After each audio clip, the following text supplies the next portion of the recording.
ನೂರಕ್ಕೆ ನೂರರಷ್ಟು ಒಂದು ತಾಯಿಯಾಗಿ ಕೆಲಸ ಮಾಡಲಿಕ್ಕೆ ಖಂಡಿತವಾಗಿ ಸಹ ಸಾಧ್ಯ ಆಗಲಿಲ್ಲ. ಒಂದು 50% ಜಾಸ್ತಿ ನಾನು ಮಾಡಿದ್ದೇನೆ ಅಂತೇಳಿ.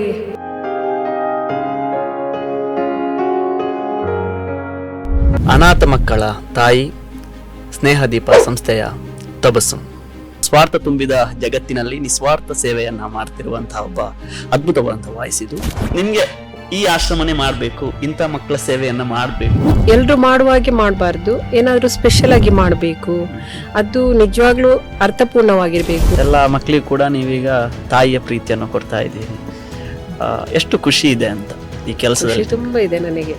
ಫಿಲ್ಮ್ ಸ್ಟೋರಿಯಲ್ಲೆಲ್ಲ ನೋಡ್ತೇವಲ್ಲ, ಹಾಗೆ ಅದು ನಿಜ ಒಂದು ಲೈಫಲ್ಲಿ ಕೂಡ ಅದೇ ತರ. ಈಗ ನಿಮ್ಮ ಈಗ ಸಂಸ್ಥೆಯಲ್ಲಿ ತುಂಬಾ ಮಕ್ಕಳಿದ್ದಾರೆ, ಅವರಿಗೆ ವಿದ್ಯಾಭ್ಯಾಸ, ಕೆಲಸ, ಮತ್ತೆ ಅವರದು ಮದುವೆ ಅಂತ ಬಂದಾಗ ತುಂಬಾ ಯೋಚನೆ ಮಾಡ್ತಾರೆ. ಪ್ರತಿಯೊಬ್ಬರಿಗೆ ಜೀವನದಲ್ಲಿ ಯಾರ್ದಾದ್ರೂ ಒಂದು ಪ್ರೀತಿ ಸಿಗ್ಲೇಬೇಕು. ಅದು ಒಂದು ತಂದೆ ತಾಯಿದು, ಸೆಕೆಂಡ್ ನಮ್ಮಲ್ಲಿ ಹೆಣ್ಣು ಮಕ್ಕಳಿರುವ ಕಾರಣ ಅದೊಂದು ಗಂಡನ ಪ್ರೀತಿ ಅಂತ ಬೇಕೇ ಬೇಕು. ಧರ್ಮದ ಮಕ್ಕಳು ಇರ್ತಾರೆ, ಎಲ್ಲ ಜಾತಿ ಇರ್ತಾರೆ. ಈಗ ಹಬ್ಬ ಹರಿದಿನ, ಈಗ ದಸರಾ, ದೀಪಾವಳಿ, ರಂಜಾನ್, ಕ್ರಿಸ್ಮಸ್ ಎಲ್ಲ ಬಂದ್ರೆ ಹೆಂಗೆ ಅದನ್ನ ಆಚರಣೆ ಮಾಡ್ತೀವಿ? ದೇವರೊಬ್ಬನೇ ನಾಮ ಹಲವು ಅನ್ನೋದು ಇಲ್ಲ. ಅದು ಮಕ್ಕಳಿಗೆ ಎಲ್ಲಿ ಖುಷಿ ಸಿಗ್ತದೆ ಒಂದು ಸಣ್ಣ ಟೈಮಿಗಾದ್ರೂ ಸಹ ಅದನ್ನು ನಾನು ಮಾತ್ರ ನೋಟ್ ಮಾಡ್ತೇನೆ. ಖುಷಿಯ ನಡುವೆ ತುಂಬಾ ಬೇಸರ ತರುವಂತಹ ದಿನಗಳು ಯಾವ್ದಾದ್ರು ಇದೆಯಾ ಅಂತ? ನಿಮ್ಮ ಋಣ ನನಗೆ ತೀರಿಸ್ಲಿಕ್ಕೆ ಆಗುದಿಲ್ಲ, ನಾನು ಇನ್ನು ಹೋಗ್ತೇನೆ ಅಂತೇಳಿ. ಅಂದ್ರೆ ಅದನ್ನು ನಾವು ನೋಡಿದಕ್ಕೆ ಸಾರ್ಥಕ ಅಂತ ಅನಿಸ್ತದೆ, ಅದೆಲ್ಲ ಮರೆಯಲಿಕ್ಕೆ ಆಗುದಿಲ್ಲ.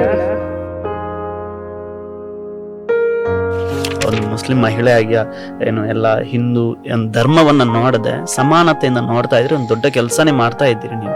ನಾನೇನು ಮಾಡ್ತಾ ಇದ್ದೇನೆ ಅನ್ನೋದು ನನಗೆ ಸ್ಪಷ್ಟವಾಗಿ ಗೊತ್ತಿದೆ. ಮತ್ತೆ ಅರ್ಥ ಮಾಡೋರು ಮಾಡ್ತಾರೆ, ಮಾಡದಿದ್ರೆ ಏನಿಲ್ಲ.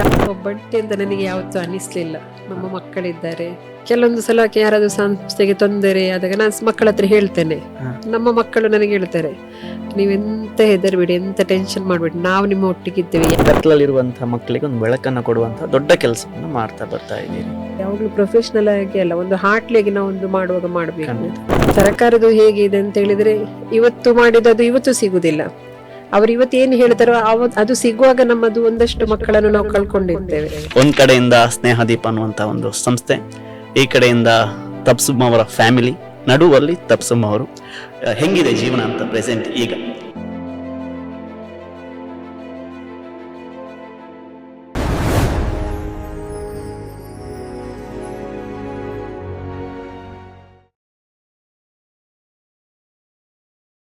ಹಾಯ್, ಹಲೋ, ನಮಸ್ಕಾರ. ನೀವು ನೋಡ್ತಾ ಇದ್ದೀರಾ ನಮ್ಮ ಕುಡ್ಲ, ಇದು ವಾಯ್ಸ್ ಆಫ್ ಕುಡ್ಲ. ನಾನು ದೀಕ್ಷಿತ್ ಅಂಡಿಂಚೆ. ಇವತ್ತಿನ ವಾಯ್ಸ್ ಬಹಳ ಒಂದು ಅದ್ಭುತವಾದಂತ ವಾಯ್ಸ್. ಈ ವಾಯ್ಸ್ಗೆ ಹೆಂಗ್ ಇಂಟ್ರಡಕ್ಷನ್ ಕೊಡೋದು ಅಂತ ನನಗೇನೆ ಗೊತ್ತಾಗ್ತಾ ಇಲ್ಲ. ಇಂಟ್ರಡಕ್ಷನ್ ಬೇಡ ಇವರು ಮಾಡ್ತಿರುವಂತ ಸೇವೆಗೆ. ಆದ್ರೂ ಕೂಡ ಸ್ವಾರ್ಥ ತುಂಬಿದ ಜಗತ್ತಿನಲ್ಲಿ ನಿಸ್ವಾರ್ಥ ಸೇವೆಯನ್ನ ಮಾಡ್ತಿರುವಂತಹ ಒಬ್ಬ ಅದ್ಭುತವಾದಂತಹ ವಾಯ್ಸ್ ಇದು. ಹಾಗೇನೆ HIV ಅನ್ನುವಂತ ಒಂದು ಶಬ್ದವನ್ನ ಕೇಳಿದಾಗ ನಾವೆಲ್ಲರೂ ಕೂಡ ಓಡುವಂತ ಸಮಯದಲ್ಲಿ ಅಂತ ಮಕ್ಕಳನ್ನ ತನ್ನ ಮಡಿಲಿಗೆ ಹಾಕೊಂಡು ಅವರ ಸೇವೆಯನ್ನ ಮಾಡ್ತಿರುವಂತ ಒಬ್ಬ ಮಹಾತಾಯಿಯ ವಾಯ್ಸ್. ಸ್ನೇಹದೀಪ ಅನ್ನುವಂತಹ ಒಂದು ಸಂಸ್ಥೆಯನ್ನ ಕಟ್ಟಿ ಆ ದೀಪಕ್ಕೆ ಬೆಳಕನ್ನ ನೀಡ್ತಿರುವವರು ನಮ್ಮ ಇವತ್ತಿನ ವಾಯ್ಸ್ ಆಫ್ ಕುಡ್ಲಾ ಕಾರ್ಯಕ್ರಮದ ಮುಖ್ಯ ಅತಿಥಿ ನಮ್ಮ ತಬ್ಸುಮ್ ಅವರಿದ್ದಾರೆ. ಅವರನ್ನ ಈ ಒಂದು ಕಾರ್ಯಕ್ರಮಕ್ಕೆ ಆತ್ಮೀಯವಾಗಿ ಸ್ವಾಗತ ಇದೆ. ಮೇಡಮ್, ಹೇಗಿದ್ದೀರಿ? ಚೆನ್ನಾಗಿದ್ದೇನೆ, ನೀವು ಹೇಗಿದ್ದೀರಿ? ನಾನು ಕೂಡ ಚೆನ್ನಾಗಿದ್ದೀನಿ ಮೇಡಮ್. ಒಂದ್ ಕಡೆಯಿಂದ ಸ್ನೇಹದೀಪ ಅನ್ನುವಂತ ಒಂದು ಸಂಸ್ಥೆ, ಈ ಕಡೆಯಿಂದ ತಬ್ಸುಮ್ ಅವರ ಫ್ಯಾಮಿಲಿ, ನಡುವಲ್ಲಿ ತಬ್ಸುಮ್ ಅವರು. ಹೆಂಗಿದೆ ಜೀವನ ಅಂತ ಪ್ರೆಸೆಂಟ್ ಈಗ? ಖುಷಿ ಆಗ್ತದೆ. ಎಲ್ಲ ಈ ಒಂದು ನಿಮ್ಮ ಸಂಸ್ಥೆ, ಆ ಮಕ್ಕಳು, ಈ ಕಡೆಯಿಂದ ನೀವು ನಡೆಸ್ಕೊಂಡು ಬರ್ತಾ ಇದ್ದೀರಿ. ಇದು ಯಾವುದರಿಂದ ಶುರುವಾಯಿತು ನಿಮ್ಮ ಕೆಲಸ ಅಂತ? ಇದು 2010 ಅಲ್ಲಿ ಸ್ಟಾರ್ಟ್ ಮಾಡಿದ್ದೇನೆ ಸ್ನೇಹದೀಪ. ನಾವು ಆಕ್ಚುಲಿ ಕೇಳ್ಕೊಂಡಿದ್ವಿ ಮೇಡಮ್, ತುಂಬಾ ಆಶ್ರಮಗಳಿವೆ, ಅನಾಥಾಶ್ರಮ, ವೃದ್ಧಾಶ್ರಮ ಎಲ್ಲ ಆಶ್ರಮ ಇದೆ. ಆದ್ರೆ ನಿಮ್ಮ ಆಶ್ರಮ, ಈ ಆಶ್ರಮನ ಮಾಡಕ್ಕೆ ತುಂಬಾ ಧೈರ್ಯ ಬೇಕು ಅಂತ ಎಲ್ರು ಕೂಡ ನಾನು ಬಹಳ ಕಡಿಮೆ ಕೇಳಿರೋದು ಇಂಥ ಆಶ್ರಮ. ಅದು ನಿಮ್ಗೆ ಈ ಆಶ್ರಮನೇ ಮಾಡ್ಬೇಕು, ಇಂಥ ಮಕ್ಕಳ ಸೇವೆಯನ್ನ ಮಾಡ್ಬೇಕು ಅಂತ ನಿಮ್ಗೆ ಹೇಗೆ ಅನಿಸ್ತವೆ, ಯಾವಾಗ ಅಂತ? ಬಹಳಷ್ಟು ಆಶ್ರಮಗಳು ಇದೆ. ನನಗೆ ಎಲ್ರು ಮಾಡುವಾಗೆ ಮಾಡಬಾರ್ದು, ಏನಾದ್ರೂ ಸ್ಪೆಷಲ್ ಆಗಿ ಮಾಡಬೇಕು, ಅದು ನಿಜವಾಗ್ಲೂ ಅರ್ಥಪೂರ್ಣವಾಗಿರ್ಬೇಕು. ಅಂದ್ರೆ ಒಂದು ಮಾಡ್ತೇವೇನೋ, ಅವರು ಅದರಲ್ಲಿ ಯಾರು ಈಗ ಪಾಪದವರು ಅಂದ್ರೆ ಅನಾಥ ಮಕ್ಕಳು ಇರ್ತಾರೆ, ಏನೋ ಇರ್ತಾರೆ, ಅವರು ಮಾಡಿ ಹೋಗ್ತಾರೆ. ಅಂದ್ರೆ ಅವರ ಏನು ಜೀವನ ಇಲ್ಲೇ ತನಕ ಮಾಡಬೇಕು, ಯಾರ್ದು ಒಂದು ಆಸರೆ ಬೇಕು, ಅಲ್ಲಿ ತನಕ ಅವರು ಮಾಡಿ ಮತ್ತೆ ಅವರ ಲೈಫಿಗೆ ಅವರು ಹಿಂದಿರುಗ್ತಾರೆ. ಆದ್ರೆ ಇಲ್ಲಿ ಹಾಗೆ ಅಲ್ಲ. ಒಬ್ರಿಗೆ ನಿಜವಾಗ್ಲೂ ಅದರ ಒಂದು ಅಗತ್ಯತೆ ಇರ್ತದೆ. ಒಂದು ಅವರು ತಮ್ಮ ಚೈಲ್ಡ್ಹುಡ್ ಅನ್ನು ಕಳೆದುಕೊಂಡಿರ್ತಾರೆ. ತನ್ನ ಮನೆ ಯಾವುದಂತ ಗೊತ್ತಿರುವುದಿಲ್ಲ, ತನ್ನ ಜಾತಿ ಯಾವುದಂತ ಗೊತ್ತಿರುವುದಿಲ್ಲ, ನನ್ನವರು ಯಾರು ಅದು ಯಾವುದು ಗೊತ್ತಿರುವುದಿಲ್ಲ. ಅದು ಎಲ್ಲದಕ್ಕೆ ಸಹ ನಾನೊಂದು ಆಸರೆಯಾಗಿ ನಿಲ್ಬೇಕು ಅಂತ ಹೇಳಿಕೊಂಡು ಒಂದು ಯೂನಿಕ್ ಆಗಿ ಮಾಡಬೇಕು ಅಂತ ಯೋಚನೆಯಲ್ಲಿ ನಾನಿದ್ದೆ. ಆ ಟೈಮಲ್ಲಿ ನನ್ನ ಫ್ರೆಂಡ್ ಒಬ್ರು HIV ತುತ್ತಾಗಿ ಡೆತ್ ಆಯಿತು. ಅವರಿಗೆ ಒಂದು ಸಣ್ಣ ಮಗು ಇತ್ತು, ಹೆಣ್ಣು ಮಗು ಇತ್ತು. ಆ ಮಗುವನ್ನು ನೋಡುವಾಗ ನನಗೆ ಅಂದ್ರೆ ಅವಳ ಒಂದು ಪ್ಲೇಟನ್ನು ಯಾರು ಮುಟ್ತಾ ಇರ್ಲಿಲ್ಲ, ಬೆಡ್ಶೀಟ್ ಅನ್ನು ಮುಟ್ತಾ ಇರ್ಲಿಲ್ಲ, ಡ್ರೆಸ್ ವಾಶ್ ಮಾಡ್ಲಿಕ್ಕೆ ಹೋಗ್ತಾ ಇರ್ಲಿಲ್ಲ. ಅದನ್ನು ನೋಡಿ ನನಗೆ ಆಯ್ತು, ಏನಾದ್ರೂ ಒಂದು ಸ್ಪೆಷಲ್ ಆಗಿ ಮಾಡ್ಬೇಕಂತ ಇದೇ ಮಾಡುವ ಅಂತ ಹೇಳಿಕೊಂಡು. ಮಾಡ್ಲಿಕ್ಕೆ ಬಹಳಷ್ಟು ಕಷ್ಟ ಇದೆ, ಹೇಳಿದಷ್ಟು ಈಸಿ ಇಲ್ಲ. ಹಾಗೆ ಅದು ನೀವು ಹೇಳಿದ್ರಿ ಈಗ ಅವರು, ಅದು ನಿಜ, ನಾವು ಕೂಡ ನೋಡಿದ್ದೀವಿ, ಕೇಳಿದ್ದೀವಿ. ಅಂತ ಒಂದು ಕಾಯಿಲೆಯವರಿದ್ರೆ ಅವರ ಏನು ಪ್ಲೇಟ್ ಅದೆಲ್ಲ ಮುಟ್ಟೋದಿಲ್ಲ. ಅದೆಲ್ಲ ಹೇಗೆ ಅಂತ ನಿಮ್ಮ ಆಶ್ರಮದಲ್ಲಿ ಹೇಗೆ ಅದನ್ನ ನೀವು ನಿರ್ವಹಿಸ್ಕೊಂಡು ಹೋಗ್ತಾ ಇದ್ದೀರಿ? ಈಗ ನಮ್ಗೆ ಅದರಲ್ಲಿ ಸ್ಪಷ್ಟವಾದ ಒಂದು ನನ್ಗೆ ಅವೇರ್ನೆಸ್ ಇದೆ. ಅಂದ್ರೆ ಯಾವ್ದ್ರಿಂದ ಬರ್ತದೆ, ಯಾವ್ದ್ರಿಂದ ಬರುವುದಿಲ್ಲ, ಅದು ನನಗೆ ಸ್ಪಷ್ಟವಾಗಿದೆ. ಹಾಗಾಗಿ ಎಲ್ಲಿ ಅದು ಹರಡುವ ಸಾಧ್ಯತೆಗಳಿದೆ ಅಲ್ಲಿ ನಾನು ಅದಕ್ಕೆ ಬೇಕಾದಂತಹ ಒಂದು ಕಾಳಜಿನ ಎಕ್ಸ್ಟ್ರಾ ಕೇರ್ ಅನ್ನು ತಕೊಳ್ತೇನೆ. ಮತ್ತೆ ಉಳಿದೆಲ್ಲವೂ ಪ್ಲೇಟ್ ಇಂದ ಹರಡುವುದಿಲ್ಲ, ತಿನ್ನಿಸುವುದರಿಂದ ಇಲ್ಲ, ಟಚ್ ಮಾಡೋದ್ರಿಂದ ಅದೆಲ್ಲ ನಮ್ಗೆ ಗೊತ್ತಿದೆ ಹರಡುವುದಿಲ್ಲ ಅಂತ ಹೇಳಿಕೊಂಡು. ಹಾಗಾಗಿ ಕೆಲವು ಅಂಶಗಳನ್ನು ಗಮನದಲ್ಲಿಟ್ಟುಕೊಂಡು ಬಾಕಿ ನಾವು ಹೇಗೆ ನಾರ್ಮಲ್ ಲೈಫ್ ಮಾಡ್ತೇವೆ, ಹೇಗೆ ನಮ್ಮ ಮಕ್ಕಳೊಟ್ಟಿಗೆ ನಾವು ಮನೆಯಲ್ಲಿ ಇರ್ತೇವೆ, ಅದೇ ತರ ಸ್ನೇಹ ದೀಪದಲ್ಲಿ ಕೂಡ ಇದೆ. ನನಗೇನು ಸ್ಪೆಷಲ್ ಆಗಿ ಅಂತ ಅನಿಸ್ಲೇ ಇಲ್ಲ ಯಾವತ್ತೂ ಸರ್. ಸ್ನೇಹ ದೀಪ ಅಂತ ಹೆಸರಿಟ್ಟಿದ್ದೀರಿ ನಿಮ್ಮ ಸಂಸ್ಥೆಗೆ, ಅದ ಕಾರಣ? ಇದು ಒಂದು ತುಂಬಾ ಕ್ವಶನ್ ಕೇಳ್ತಾರೆ ತುಂಬಾ ಜನ, ಸ್ನೇಹ ದೀಪ ಯಾಕೆ ಅಂತ ಹೇಳಿ. ನಾನು ಈ ಒಂದು ಮಕ್ಕಳ ಜೊತೆ ಕೆಲಸ ಮಾಡ್ಬೇಕಾದ್ರೆ ಅದು ನನಗಿತ್ತು, ಸಮಾಜದಲ್ಲಿ ಯಾವುದೂ ಒಂದು ಸಮುದಾಯಕ್ಕೆ ಸಂಬಂಧಪಟ್ಟ ಕೆಲಸ ಆಗಿರಬಾರ್ದು. ಅದರಿಂದ ಎಲ್ಲರೂ ನಮ್ಮ ಇವಾಗ ಮಂಗಳೂರಿನ ಸ್ಥಿತಿಗತಿ ಹೇಗಿದೆ ಅಂತ ಹೇಳಿದ್ರೆ ಹಿಂದೂ ಮುಸ್ಲಿಂ ಆ ತರ ಅದು ಎಲ್ಲಿ ಸಹ ಬರಬಾರ್ದು. ಒಬ್ಬರಿಗೊಬ್ರು ಹೊಂದಾಣಿಕೆ ಮಾಡಿಕೊಂಡು ಆಗಿರುವಂತ ಒಂದು ಆಗ್ಬೇಕು, ಅದು ನನ್ನ ಮುಖ್ಯವಾದ ಒಂದು ಧ್ಯೇಯ ಆಗಿತ್ತು. ಹಾಗಾಗಿ ನಾನು ಒಂದು ನನ್ನ ಸಮುದಾಯಕ್ಕೆ ಸಂಬಂಧಪಟ್ಟ ಹೆಸರನ್ನು ನಾನು ಅದನ್ನು ಚೂಸ್ ಮಾಡಲಿಲ್ಲ. ಸ್ನೇಹದೀಪ, ಇಲ್ಲಿ ಎಲ್ಲರೂ ಸಹ ಸಮಾನರು, ಎಲ್ಲರಿಗೆ ಬದುಕುವ ಹಕ್ಕಿದೆ. ಆ ತರ ಒಂದು ಸ್ನೇಹದೀಪ ಹೆಸರನ್ನು ನಾನು ಚೂಸ್ ಮಾಡಿಕೊಂಡು ಅದಕ್ಕೆ ಆ ತರ ಹೆಸರಿಟ್ಟಿದ್ದೇನೆ. ಎಷ್ಟು ಜನ ಮಕ್ಕಳಿಂದ ಶುರು ಮಾಡಿದ್ದು ಮೇಡಮ್ ಇದು? ನಾನು ಸ್ಟಾರ್ಟ್ ಮಾಡಿದ್ದು ಒಂದು ಮಗುವಿನಿಂದಲೇ ಸ್ಟಾರ್ಟ್ ಮಾಡಿದ್ದು. ಬಹಳಷ್ಟು ನನಗೆ ಕಾಲ್ ಎಲ್ಲ ಬರ್ತಾ ಇತ್ತು, ಆದ್ರೆ ನನಗೆ ಒಂದು ಫೈನಾನ್ಷಿಯಲ್ ಪ್ರಾಬ್ಲಮ್ ಎಲ್ಲ ಇದ್ದ ಕಾರಣ ಸ್ವಲ್ಪ ಲೇಟ್ ಆಗಿ ನಾನು ಸ್ಟಾರ್ಟ್ ಮಾಡಿದೆ. ಮೊದಲೇ ನನಗೆ ಇಲ್ಲಿ ಮಗು ಉಂಟು, ಅಲ್ಲಿ ಮಗು ಉಂಟು, ಕೆಲವೊಬ್ರು ತಂದೆ ತಾಯಿ ಕಳ್ಕೊಂಡ ಮಗು ಇದ್ರೆ ಅವರ ಮನೆಯವರು ನನಗೆ ಹೇಳ್ತಿದ್ರು, ನಮ್ಮಲ್ಲಿ ಒಂದು ಮಗು ಇದೆ, ನೀವು ಒಂದು ಸಲ ಕರ್ಕೊಂಡು ಹೋಗಿ ನೋಡಿ, ಇಲ್ಲಿ ನಮ್ಗೆ ಭಯ ಆಗ್ತದೆ, ಆ ತರ. ಹಾಗೆ ಕಾಲಕ್ರಮೇಣ ಅಂದ್ರೆ ಒಂದು ಸಂಸ್ಥೆ ಮಾಡ್ಬೇಕಾದ್ರೆ ಮಕ್ಕಳಿಗೆ ಒಂದು ಮನೆ ಬೇಕು, ಅದಕ್ಕೆ ಬೇಕಾದ ಒಂದು ಪ್ರೈಮರಿ ಫೆಸಿಲಿಟಿ ಅಂತ ಬೇಕು, ಅದೆಲ್ಲ ವ್ಯವಸ್ಥೆಗಳನ್ನು ಮಾಡಿಕೊಂಡ ನಂತರ ಮತ್ತೆ ಒಂದು ಮಗುವಿನಿಂದ 6 ಮಕ್ಕಳಾಯ್ತು. ಆಮೇಲೆ ದಿನ ಹೋದಾಗೆ ಜಾಸ್ತಿ ಅಡ್ಮಿಷನ್ ಬಂತು. ಇವಾಗ ಸಹ ನನಗೆ ಕೆಲವೊಂದು ವೇಟಿಂಗ್ ಲಿಸ್ಟ್ ಅಲ್ಲಿ ಇದ್ದಾರೆ. ಆದ್ರೆ ನಮ್ಮ ಸಂಸ್ಥೆಯ ಹಣಕಾಸಿನ ವ್ಯವಸ್ಥೆಯನ್ನು ನೋಡಿಕೊಂಡು ಮುಂದುವರಿಸ್ತಾ ಇದ್ದೇನೆ. ಅಂದ್ರೆ ಬಹಳಷ್ಟು ಮಕ್ಕಳಿಗೆ ನನಗೆ ಆಸರೆ ಆಗ್ಬೇಕು ಅನ್ನುವಂತ ಒಂದು ಆಸರೆ ಇದೆ. ಆದ್ರೆ ಎಲ್ಲಾ ಒಂದು ಸಮಸ್ಯೆಗಳನ್ನು ಪರಿಹಾರವನ್ನು ಮಾಡ್ಲಿಕ್ಕೆ ಸಹ ನನ್ನಿಂದ ಆಗುದಿಲ್ಲ. ನನಗೆ ಎಷ್ಟು ಸಾಧ್ಯ ಇದೆ ಅಷ್ಟು ಮಕ್ಕಳನ್ನು ನಾನು ಇವಾಗ ನೋಡ್ತಾ ಇದ್ದೇವೆ. ನಾನೊಬ್ಬಳೇ ನೋಡ್ತಾ ಇಲ್ಲ, ನನ್ನೊಟ್ಟಿಗೆ ನಮ್ಮ ಸಮಾಜ ಕೂಡ ಒಟ್ಟಿಗೆ ಇದೆ. ಎಷ್ಟು ವಯಸ್ಸಿಂದ ಇದ್ದಾರೆ ಮೇಡಮ್ ಚಿಕ್ಕ ಮಕ್ಕಳಿಂದ ಹಿಡಿದು? ಸ್ಟಾರ್ಟಿಂಗ್ ಬರುವಾಗ ಒಂದು 2.5 ವರ್ಷದ ಮಗು ಇತ್ತು. ಇವಾಗ ನಮ್ಮಲ್ಲಿ 8 ವರ್ಷದ ಮೇಲೆ ದೊಡ್ಡ ಮಕ್ಕಳಿದ್ದಾರೆ. ಅವ್ರದ್ದು ವಿದ್ಯಾಭ್ಯಾಸ ಎಲ್ಲ ನೀವೇ ನೋಡ್ಕೋತೀರಿ? ನೋಡ್ಕೋತ ಅಂದ್ರೆ ಸ್ಥಳೀಯ ಯಾರು ಸಹಾಯ ಮಾಡ್ತಾರಲ್ಲ, ಹಾಗೆ ಲೋಕಲ್ ಕಾಂಟ್ರಿಬ್ಯೂಷನ್. ಒಂದ್ಸಲ ಬಿಟ್ಟು ಹೋದ್ರೆ ನಿಮ್ಮ ಆಶ್ರಮಕ್ಕೆ ಮತ್ತೆ ಬರ್ತಾರ, ಕರ್ಕೊಂಡು ಹೋಗ್ಲಿಕ್ಕೆ ಬರ್ತಾರಲ್ಲ? ಬರದೇ ಇದ್ದವ್ರು ಇದ್ದಾರ, ಬಿಟ್ಟು ಹೋದವರು ಆತರ ಇದ್ದಾರ? ಇದ್ದಾರೆ. ಕೆಲವೊಂದು ಮಕ್ಕಳು ಡೆತ್ ಆದಾಗ ಕೂಡ ಒಂದು ಫ್ಯಾಮಿಲಿ ಬರುದಿಲ್ಲ, ನೀವೇ ಮಾಡಿ ಮುಗಿಸಿ ಅಂತ ಹೇಳ್ತಾರೆ.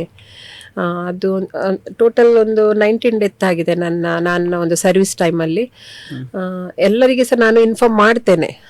ಇಂಥ ಒಂದು ಹೆಲ್ತ್ ಇಶ್ಯೂಸ್ ಬಂದು ಸೀರಿಯಸ್ ಅಂತ ಹೇಳಿದಾಗ ಡಾಕ್ಟರ್ ನನಗೆ ಇನ್ಫಾರ್ಮ್ ಮಾಡಿದಾಗಲೇ ನಾನು ಅವರಿಗೆ ಹೇಳ್ತೇನೆ. ಆಲ್ಮೋಸ್ಟ್ ಯಾರು ಬಂದಿಲ್ಲ, ಒಂದು 2-3 ಮನೆಯಿಂದ ಬಂದದ್ದು ಬಿಟ್ರೆ ಯಾರು ಬರಲಿಲ್ಲ, ನೀವೇ ಮಾಡಿ ಮುಗಿಸಿ ಅಂತ ಹೇಳ್ತಾರೆ. ಅಂದ್ರೆ ನಾವೊಂದು ಫಿಲ್ಮ್ ಸ್ಟೋರಿಯಲ್ಲೆಲ್ಲ ನೋಡ್ತೇವಲ್ಲ, ಹಾಗೆ ಅದು ನಿಜ ಒಂದು ಲೈಫಲ್ಲಿ ಕೂಡ ಅದೇ ತರ. ಹೌದು ಹೌದು, ನಿಜವಾಗ್ಲೂ ಒಂದು ಮರಣ ಆಗುವಾಗ ಕೂಡ ಅವ್ರು ಬರುವುದಿಲ್ಲ ಅಂತ ನೀವು ಹೇಳೋದು. ನಿಮ್ಮ ಲೈಫಲ್ಲಿ ಏನಂದ್ರೆ ಈಗ HIV ಅಂತ ಹೇಳಿದ ತಕ್ಷಣ ಎಲ್ಲರೂ ಕೂಡ ಏನು ದೂರ ಹೋಗ್ತಾರೆ. ನಾನು ಮೊದಲೇ ಇಂಟ್ರಡಕ್ಷನ್ ಅಲ್ಲೇ ಹೇಳಿದೆ, ಎಲ್ಲರೂ ಕೂಡ ದೂರ ಹೋಗ್ತಾರೆ ಅಂತ. ಆದರೆ ಅವರಿಗೆ ನೀವು ಏನು ಹೇಳ್ತೀರಿ ಅಂತ? ಈಗ ನಮ್ಮ ಸುತ್ತಮುತ್ತ ತುಂಬಾ ಜನ ಇರ್ಬೋದು, ಅವರಿಗೆಲ್ಲ ಏನು ಹೇಳ್ತೀರಿ ಅಂತ? ಅಂದ್ರೆ ಅದರ ಕರೆಕ್ಟ್ ಮಾಹಿತಿ ತಿಳ್ಕೊಂಡ್ರೆ ಆತರ ಮಾಡ್ಲಿಕ್ಕೆ ಸಾಧ್ಯ ಇಲ್ಲ. ಕೆಲವೊಮ್ಮೆ ಗೊತ್ತಿದ್ರು ಕೂಡ ಅದು ಭಯ ಪಡ್ತಾರೆ. ಈಗ ನಮ್ಮಲ್ಲಿ ಕೆಲವೊಂದು ವಿಸಿಟರ್ಸ್ ಬರ್ತಾರೆ, ಕೆಲವರು ತುಂಬಾ ಪ್ರೀತಿಯಲ್ಲಿ ವ್ಯವಹರಿಸ್ತಾರೆ, ಕೆಲವರು ಅದು ಏನಾದ್ರು ಬೇಕಂತ ಬಂದು ಕೇಳ್ತಾರೆ, ಮತ್ತೆ ಗೇಟಿಂದ ಹೊರಗಡೆಯಿಂದ ಏನಾದ್ರೂ ಕೊಟ್ಟು ಹೋಗ್ತಾರೆ. ಅಂದ್ರೆ ಅವರೊಂದು ನೋಡುವ ಶೈಲಿ ಇದೆ, ಅಂದ್ರೆ ಪ್ರಾಣಿಗಳನ್ನು ಒಂದು ಝೂ ಅಲ್ಲಿ ನೋಡ್ತಾರೆ ದೂರದಿಂದ, ಆತರ ಅಂದ್ರೆ ಟಚ್ ಮಾಡೋದಿಲ್ಲ. ಯಾರಾದ್ರೂ ಫ್ಯಾಮಿಲಿ ಜೊತೆ ಮಕ್ಕಳನ್ನು ಬಂದ್ರೆ ಮಕ್ಕಳೊಟ್ಟಿಗೆ ಮಿಂಗಲ್ ಆಗ್ಲಿಕ್ಕೆ ಬಿಡುದಿಲ್ಲ ಕೆಲವರು. ಅರ್ಥ ಆಗ್ತದೆ, ನಾವೇನು ಅವರಿಗೆ ಹೇಳುವಾಗೆ ಇಲ್ಲ. ಹಾಗೆ ನಿಮಗೆ ಯಾವಾಗಾದ್ರೂ ಅನಿಸಿದ್ಯಾ, ನಾನು ಈ ಮಕ್ಳ ಜೊತೆನೇ ಇರ್ತೀನಿ, ನನ್ಗೇನಾದ್ರೂ ಈ ತರ ಆಗ್ಬಹುದಾ, ಆ ತರ ಏನಾದ್ರು? ಅಂದ್ರೆ ನನಗೆ ನಾನು ಈ ಫೀಲ್ಡ್ಗೆ ಬರುವಾಗ ಸಣ್ಣ ಸಣ್ಣ ಇದ್ರು ನನ್ನ ಮಕ್ಕಳು ಕೂಡ. ಆ ಟೈಮಲ್ಲಿ ಒಂದು ತಾಯಿಯಾಗಿ ಒಂದು ಭಯ ಇರ್ತದೆ, ಎಲ್ಲಿ ನನಗೇನಾದ್ರೂ ಆದ್ರೂ ಪರವಾಗಿಲ್ಲ, ನನ್ನ ಮಕ್ಕಳಿಗೆ ಆಗ್ಬಾರ್ದು ಅನ್ನುವ ಒಂದು ಚಿಂತೆ ಇದ್ದೇ ಇರ್ತದೆ. ಆ ಟೈಮಲ್ಲಿ ನಾನು ಸ್ವಲ್ಪ ಇವರೊಟ್ಟಿಗೆ ಹೋದ ನಂತರ ಸ್ನಾನ ಮಾಡಿ ಎಲ್ಲ ತಕೊಳ್ತೆ. ಅಂದ್ರೆ ಸ್ನಾನ ಮಾಡದೆ ಆ ತರದಿಂದ ಅಲ್ಲ ಅದು ಸ್ಪ್ರೆಡ್ ಆಗುದು, ಆದ್ರೆ ಸಹ ಒಂದು ಭಯ ಅಲ್ಲ, ಅದು ಒಂದು ಮಕ್ಕಳ ಮೇಲಿನ ಅತೀವ ಒಂದು ಪ್ರೀತಿ ಮತ್ತು ಕಾಳಜಿಯಿಂದ ಇರ್ಬೋದು. ಮತ್ತೆ 1-2 ಸಲ ನನಗೆ ಕೆಲವು ಸಂದರ್ಭಗಳು ಬಂತು. ಈಗ ಮಕ್ಕಳು ಬ್ಲೀಡಿಂಗ್ ಆದದ್ದು, ಕೈಯಲ್ಲಿ ಟಚ್ ಆದದ್ದು. ಈಗ ಒಂದು ಮಗು ಕ್ಲಾಸಲ್ಲಿ ಮೂಗಿಗೆ 2 ಕಡ್ಡಿ ಹಾಕಿಕೊಂಡು, ಈ ಸ್ಲೇಟ್ ಅಲ್ಲಿ ಬರೆಯುವ ಕಡ್ಡಿ ಇರ್ತದಲ್ಲ, ಅದು ಹಾಕಿಕೊಂಡು ಟೀಚರ್ಸ್ನವರಂದ್ರೆ ದೂರದಲ್ಲಿ ನಿಂತಿದ್ರು ಟಚ್ ಮಾಡದೆ. ನಾನು ಸ್ವಲ್ಪ ಬ್ರೀತ್ ಮಾಡ್ಲಿಕ್ಕೆ ಕಷ್ಟ ಆಗ್ತಿತ್ತು ಮಗುವಿಗೆ, ಕೈಯಲ್ಲಿ ಹೋಗಿ ಫೋರ್ಸೇಬಲ್ ಸ್ವಲ್ಪ ಎಳೆಲಿಕ್ಕೆ ಟ್ರೈ ಮಾಡಿದೆ. ಆ ಟೈಮಲ್ಲಿ ಕೈಯಲ್ಲೆಲ್ಲ ಫುಲ್ ಬ್ಲಡ್ ಆಯ್ತು ನಂದು 2 ಕೈಯಲ್ಲಿ. ಮತ್ತೆ ಅದು ನನಗೆ ತೆಗಿಲಿಕ್ಕೆ ಆಗ್ಲಿಲ್ಲ. ಮತ್ತೆ ನಾನು ಫಾದರ್ ಮುಲರ್ಸಿಗೆ ಕರ್ಕೊಂಡು ಹೋದೆ. ಆ ಟೈಮಲ್ಲಿ ನನಗೆ ಅದರ ಒಂದು ಚಿಂತೆ ಇರ್ಲಿಲ್ಲ. ಸಂಜೆ ಆಗ್ಬೇಕಾದ್ರೆ ನನಗೆ ಸ್ವಲ್ಪ ಏನೋ ಒಂದು ಟೆನ್ಷನ್ ಆಯ್ತು. ಅಂದ್ರೆ ಕೈಯಲ್ಲಿ ಯಾವುದು ಸೇಫ್ಟಿ ಗ್ಲೌಸ್ ಹಾಕ್ಲಿಲ್ಲ ಏನೋ ಆಗಿರ್ಬೋದು. ಮತ್ತೆ ಕೆಲವೊಮ್ಮೆ ನಮ್ಮ ಕೈಗಳು ಸೆನ್ಸಿಟಿವ್ ಇದ್ದ ಕಾರಣ ಅದು ಸೋಪ್ ವಾಟರ್ ಅಥವಾ ಒಂದು ಸ್ಪೈಸಿ ಐಟಮ್ಸ್ ತಾಗುವಾಗ ಒಂದು ಗೊತ್ತಾಗ್ತದೆ ಏನಾದ್ರೂ ಕೈಯಲ್ಲಿ ಸ್ಕ್ರಾಚಸ್ ಇದೆ ಅಂತ ಹೇಳಿ. ಮತ್ತೆ ನಾನು ಟೆಸ್ಟ್ ಮಾಡಿದೆ. ಮತ್ತೆ ಟೆಸ್ಟ್ ಮಾಡಿದ್ರೆ ಆಗ್ಲೇ ಟೆಸ್ಟ್ ಮಾಡ್ಲಿಕ್ಕೆ ಆಗುದಿಲ್ಲ, 3 ಮಂತ್ ಆದ್ಮೇಲೆ ಟೆಸ್ಟ್ ಮಾಡ್ಬೇಕು. ಮತ್ತೆ ವೆಯ್ಟ್ ಮಾಡಿದೆ, ಮತ್ತೆ ಮಾಡಿ ಆಗುವಾಗ ಏನಿಲ್ಲ, ನೆಗೆಟಿವ್ ಬಂತು. ಮತ್ತೆ ಒಂದು 2-3 ಟೈಮ್ ಮಾಡಿದೆ ನಾನು. ಮತ್ತೆ ನನಗೆ ಅದು ಅರಿವಾಯ್ತು, ಅದು ಅಷ್ಟು ಈಸಿಯಲ್ಲಿ ನಮಗೆ ಬರುವುದಿಲ್ಲ, ಅದು ಬೇಕಾದ್ರೆ ನಾವು ತಕೊಳ್ಳಿಕ್ಕೆ ಹೋಗ್ಬೇಕಂದ್ರೆ ಅನ್ಸೇಫ್ ಆಗಿರುವಂತ ಆಕ್ಟಿವಿಟೀಸ್ಗೆ ನಾವು ಹೋದ್ರೆ ಅದು ನಮ್ಗೆ ಬರ್ಬೋದು, ಇಲ್ಲದಿದ್ರೆ ಅಂತ ಒಂದು ಸಂದರ್ಭಗಳು ಇಲ್ಲ ಅನ್ನೋದು ನಂಗೆ ಸ್ಪಷ್ಟವಾಯ್ತು. ಈಗ ನಿಮ್ಮ ಸಂಸ್ಥೆಯಲ್ಲಿ ತುಂಬಾ ಮಕ್ಕಳಿದ್ದಾರೆ, ಅವರಿಗೆ ವಿದ್ಯಾಭ್ಯಾಸ, ಕೆಲಸ, ಮತ್ತೆ ಅವರದು ನೆಕ್ಸ್ಟ್ ಮದುವೆ ಅಂತೆಲ್ಲ ಬಂದಾಗ, ಈಗ ಅಂತ ಒಂದು ನಿಮ್ಮ ಸಂಸ್ಥೆ ಎಲ್ರಿಗೂ ಕೂಡ ಗೊತ್ತು, ಈಗ ಸ್ನೇಹದೀಪ ಸಂಸ್ಥೆಯಲ್ಲಿ HIV ಮಕ್ಕಳನ್ನು ಇವರು ಸಾಕ್ತಾ ಇದ್ದಾರೆ ಅಂತ. ಮದುವೆ ಅಂತ ಬಂದಾಗ ತುಂಬಾ ಯೋಚನೆ ಮಾಡ್ತಾರೆ, ಹೇಗಪ್ಪ ಹೆಂಗೆ ಅವರು ಮದುವೆ ಎಲ್ಲ ಮಾಡಿಸ್ತೀರಿ ಅಂತ ನಾನು ಕೇಳ್ದೆ, ಹೆಂಗೆ ಅಂತ ಅದನ್ನೆಲ್ಲ. ಸ್ಪೆಷಲ್ ಆಗಿ ಯೋಚನೆಗಳಿಲ್ಲ. ಈಗ ನಮ್ಮ ಮನೆಯಲ್ಲಿ ಮಕ್ಕಳಿದ್ರೆ ಹೇಗೆ ಮಾಡ್ತೇವೆ ಹಾಗೆ.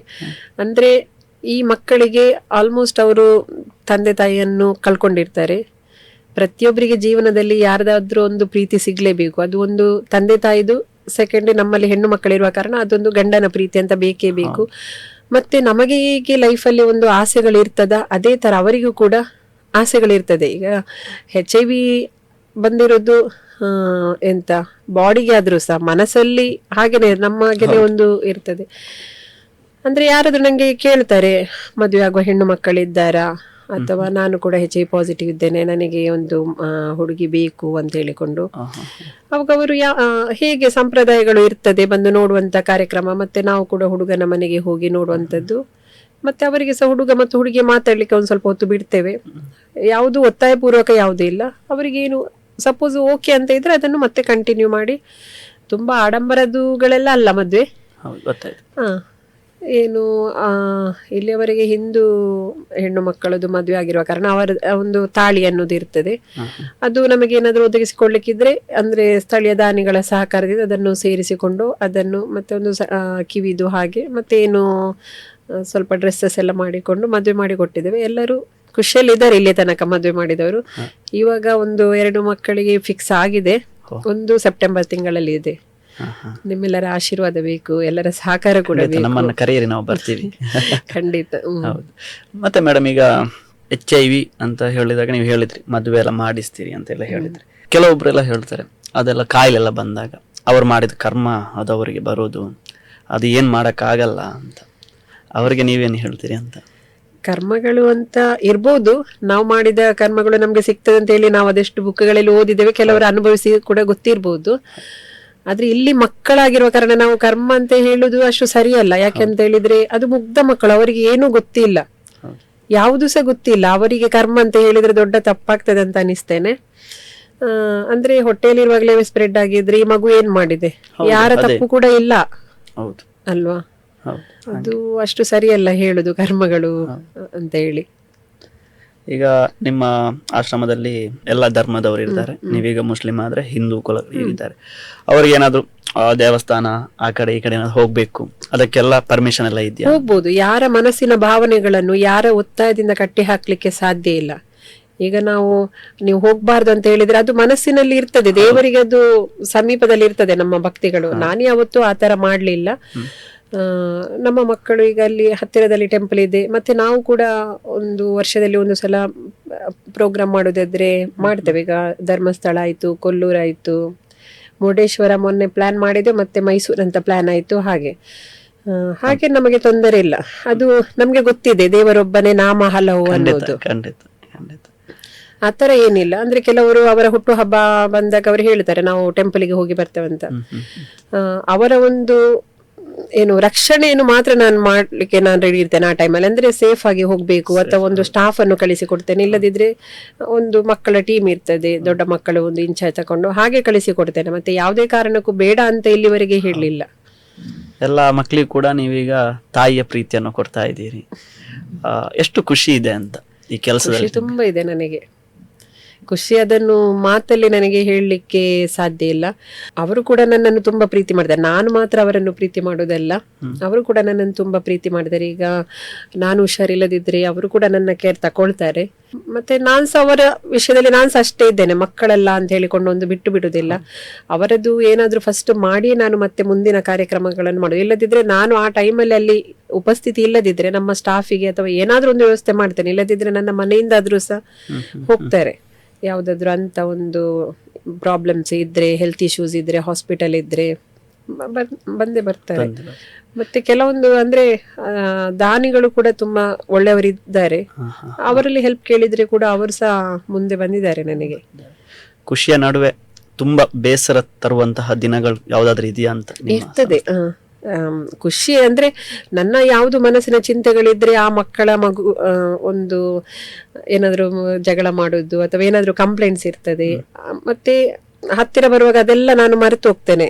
ಅವರ ವಾಯ್ಸ್ ಇಲ್ಲದಿದ್ರೆ ನನಗೆ ಬದುಕಲಿಕ್ಕೆ ಸಾಧ್ಯ ಇಲ್ಲ. ಯಾಕೆಂದ್ರೆ ಅವರು ಕಿರಿಕಿರಿ, ಕೊರೋನಾ ಟೈಮಲ್ಲಿ ಕೂಡ ಹಾಗೇನೆ ನಾನು ಹೋಗ್ತಿದ್ದೆ, ಮತ್ತೆ ಮಕ್ಕಳು ಬರ್ತಿದ್ರು, ಅವರ ಒಂದು ವಾಯ್ಸ್ ನನ್ನ ಕಿವಿಗೆ ಬೀಳ್ತಾ ಇರ್ಬೇಕು. ನನಗೊಂದು ಸರ್ಜರಿ ಆಯ್ತು ಲಾಸ್ಟ್ ಟೈಮ್. ಆವಾಗ್ಲೂ ನಾನು ಡಿಸ್ಚಾರ್ಜ್ ಆಗಿ ಮನೆಗೆ ಹೋಗ್ಲಿಲ್ಲ. ನಾನು 15 days ಇಲ್ಲೇ ಇದ್ದೆ, ಆಶ್ರಮದಲ್ಲೇ ಇದ್ದೆ ನಾನು. ಅಷ್ಟು ಕೂಡ ಅಟ್ಯಾಚ್ ಆಗಿದೆ. ಅವರು ಕೂಡ ಒಂದು ಮಾತಾಡಿ ಪ್ರೀತಿ ಮಾಡಿಕೊಂಡು ಬರುವಾಗ ನನಗೆ ಅದು ಹೇಗೆ ನನ್ನ ನೋವು ಕಮ್ಮಿ ಆಯ್ತು ನನಗೆ ಗೊತ್ತಿಲ್ಲ. ಇನ್ನು ನೀವೇನ್ ಕೇಳಿದ್ದು ನೋವು ಅಂತ ಹೇಳಿ, ನೋವು ಅಂತ ಹೇಳಿದ್ರೆ ನನಗೆ ಕೆಲವೊಮ್ಮೆ ತುಂಬಾ ಹುಷಾರಿಲ್ಲದಾಗೆ ಆಗುವಾಗ ಅವರಿಗೆ ಅದನ್ನು ಸಹಿಸ್ಲಿಕ್ಕೆ ಆಗುದಿಲ್ಲ. ಕೆಲವು ಮಕ್ಕಳಿಗೆ ಅದು ನಮ್ಗೆ ಎಂತ ಮಾಡ್ಲಿಕ್ಕೆ ಆಗುದಿಲ್ಲ. ನಾವು ಅವ್ರದ್ದು ಕೇರ್ ತಕೊಳ್ಬಹುದು, ಮೆಡಿಸಿನ್ ಮಾಡ್ಬೋದು, ಅದು ಮಗುವೇ ಅನುಭವಿಸ್ಬೇಕಾಗ್ತದೆ. ಈಗ ಒಂದು ತಂದೆ ತಾಯಿ ಇದ್ರೆ ಆ ಒಂದು ಮಗುವನ್ನು ರಾತ್ರಿಯಿಂದ ಬೆಳಗ್ಗೆ ತನಕ ಒಂದು ಅವರ ಅಪ್ಪುಗೆಯಲ್ಲಿ ಮಲಗಿಸಬಹುದು, ಏನಾದ್ರೂ ಮಾಡ್ಬೋದು. ಆದ್ರೆ ಅಂತದ್ದು ನಮಗೆ ಮಾಡ್ಲಿಕ್ಕೆ ಆಗುದಿಲ್ಲ. ಇಲ್ಲಿ ತುಂಬಾ ಮಕ್ಕಳಿದ್ದಾರೆ, ಯಾವ ಮಗುವನ್ನು ಅಪ್ಪಿಕೊಳ್ಳುವುದು? ಬಂದಾಗ ಹತ್ತಿರ ಒಂದು ಬೇಡ ಅಂತ ನಾನು ನಿರಾಕರಿಸ್ಲಿಲ್ಲ, ಅವರನ್ನು ಹತ್ತಿರ ಮಾಡ್ತೇನೆ, ಎಲ್ಲ ಸಹ ಮಾಡ್ತೇನೆ. ಕೆಲವೊಂದು ಸಂದರ್ಭದಲ್ಲಿ ಕಷ್ಟ ಆಗ್ತದೆ, ಅದು ಒದ್ದಾಡ್ತಾ ಇರುವಾಗ, ನೋವಲ್ಲಿ ಒದ್ದಾಡ್ತಾ ಇರುವಾಗ. ಇನ್ನು ಡೆತ್ ಬಂದಾಗ ಅದು ತುಂಬಾ ಒಂದು 100ಕ್ಕೆ 100ರಷ್ಟು ಒಂದು ತಾಯಿಯಾಗಿ ಕೆಲಸ ಮಾಡ್ಲಿಕ್ಕೆ ಖಂಡಿತವಾಗಿ ಸಹ ಸಾಧ್ಯ ಆಗ್ಲಿಲ್ಲ. ಒಂದು 50% ಜಾಸ್ತಿ ನಾನು ಮಾಡಿದ್ದೇನೆ ಅಂತೇಳಿ ನಾನು ಪ್ರಾಮಾಣಿಕವಾಗಿ ಹೇಳಬಲ್ಲೆ ಅಷ್ಟೇ. ಒಂದು ಮಗುವನ್ನು ಕಳ್ಕೊಂಡಾಗ ನನಗೆ ಆಗ್ತದೆ, ಯಾಕೆ ಈ ನೋವಿಂದ ಹೊರಗೆ ಬರ್ಲಿಕ್ಕೆ ಆಗುದಿಲ್ಲ, ಬೇಡ ಇತ್ತು ಎಂತಕ್ಕೆ ಅಂತದೊಂದು ಸಿಚುವೇಶನ್ ಬಂತು ನನಗೆ. ಡೆತ್ ಆಗಿದೆ ಮೇಡಮ್? ಎಷ್ಟು 19 ಡೆತ್ ಆಗಿದೆ. ಅವಾಗ ತುಂಬಾ ಕಷ್ಟ ಆಗ್ತದೆ. ಚಿಕ್ಕ ಮಕ್ಕಳ? ಚಿಕ್ಕದು ಆಗಿದ್ದಾರೆ, ದೊಡ್ಡದಾಗಿದ್ದಾರೆ. ಅದು ತುಂಬಾ ಕಷ್ಟ ಆಗ್ತದೆ. ಅವಾಗ ಅವ್ರು ಏನಾದ್ರು ನಿಮ್ಗೆ ಏನಾದ್ರು ಹೇಳಿದಾರ ಅವರು ಸಾಯಕ್ಕಿಂತ ಮುಂಚೆ? ಈಗ ಲಾಸ್ಟ್ ಒಂದು ಮಗು ಡೆತ್ ಆದದ್ದು 2-3 ವರ್ಷ ಆಯ್ತು. ಅವಳು 17 years ಇದ್ಲು. ತುಂಬಾ ಅವಳು ಬಂದ ನಂತರ ಅವರ ಮನೆಯವರು ಸಹ ಅವಳನ್ನು ಅಷ್ಟು ಇದು ಮಾಡ್ಲಿಲ್ಲ. ನಾನು ತುಂಬಾ ಟೈಮಿಂದ ನನಗೆ ಒಂದು ಡೌಟ್ ಇತ್ತು, ತುಂಬಾ ಜಾಸ್ತಿ ಇರುವುದಿಲ್ಲ ನಮ್ಮೊಟ್ಟಿಗೆ ಅಂತ ಹೇಳಿಕೊಂಡು, ಅವಳಿಗೆ ಅಣ್ಣ ಇದ್ರು, ಅಕ್ಕ ಇದ್ರು. ಒಂದು ಸಲ ನೋಡ್ಲಿಕ್ಕೆ ಬನ್ನಿ ಅಂತೇಳಿ ಎಷ್ಟು ರಿಕ್ವೆಸ್ಟ್ ಮಾಡಿದ್ದೆ. ಅವರು ಇಲ್ಲ, ಅವರು ನೆಗೆಟಿವ್ ಇದ್ರು, ಇವಳು ಮಾತ್ರ ಪಾಸಿಟಿವ್ ಆಗಿದ್ಲು. ಅವ್ರು ಬರ್ಲೇ ಇಲ್ಲ ನೋಡ್ಲಿಕ್ಕೆ. ಮತ್ತೆ ಲಾಸ್ಟ್ ಇವಳಿಗೆ ತುಂಬಾ ಆಸೆ ಇತ್ತು ಒಂದು ಸಲ ಹೋಗ್ಬೇಕಂತ. ನಾನ್ ಮತ್ತೆ ಇವರನ್ನು ಕರ್ಕೊಂಡು ಹೋಗ್ತೇನೆ ಅಂತ ಹೇಳಿದೆ. ಅಲ್ಲಿ ಹೋಗುವಾಗ ಅವರ ಅಣ್ಣನ ಹೆಂಡತಿ ಹೇಳಿದ್ರು, ಇಲ್ಲಿ ಲಾಕ್ ಇದೆ, ನೀವು ಇಲ್ಲಿ ಬಂದು ವೇಸ್ಟ್ ಅಂತ ಹೇಳಿದ್ರು. ಅಕ್ಕನಿಗೆ ಕಾಲ್ ಮಾಡಿದ್ದೆ. ಮತ್ತೆ ಲಾಸ್ಟಿಗೆ ನಾನು ಹೇಳಿದೆ, ಅವಳು ಒಂದು ಸಲ ನಿಮ್ಮ ಮುಖ ನೋಡ್ಲಿಕ್ಕೆ ಇಷ್ಟಪಡ್ತಾಳೆ, ಮತ್ತೆ ನಿಮ್ಗೆ ನೋಡ್ಲಿಕ್ಕೆ ಆಗುದಿಲ್ಲ. ಆದ್ರೂ ಸಹ ಅವರು ಬಂದೇ ಇಲ್ಲ.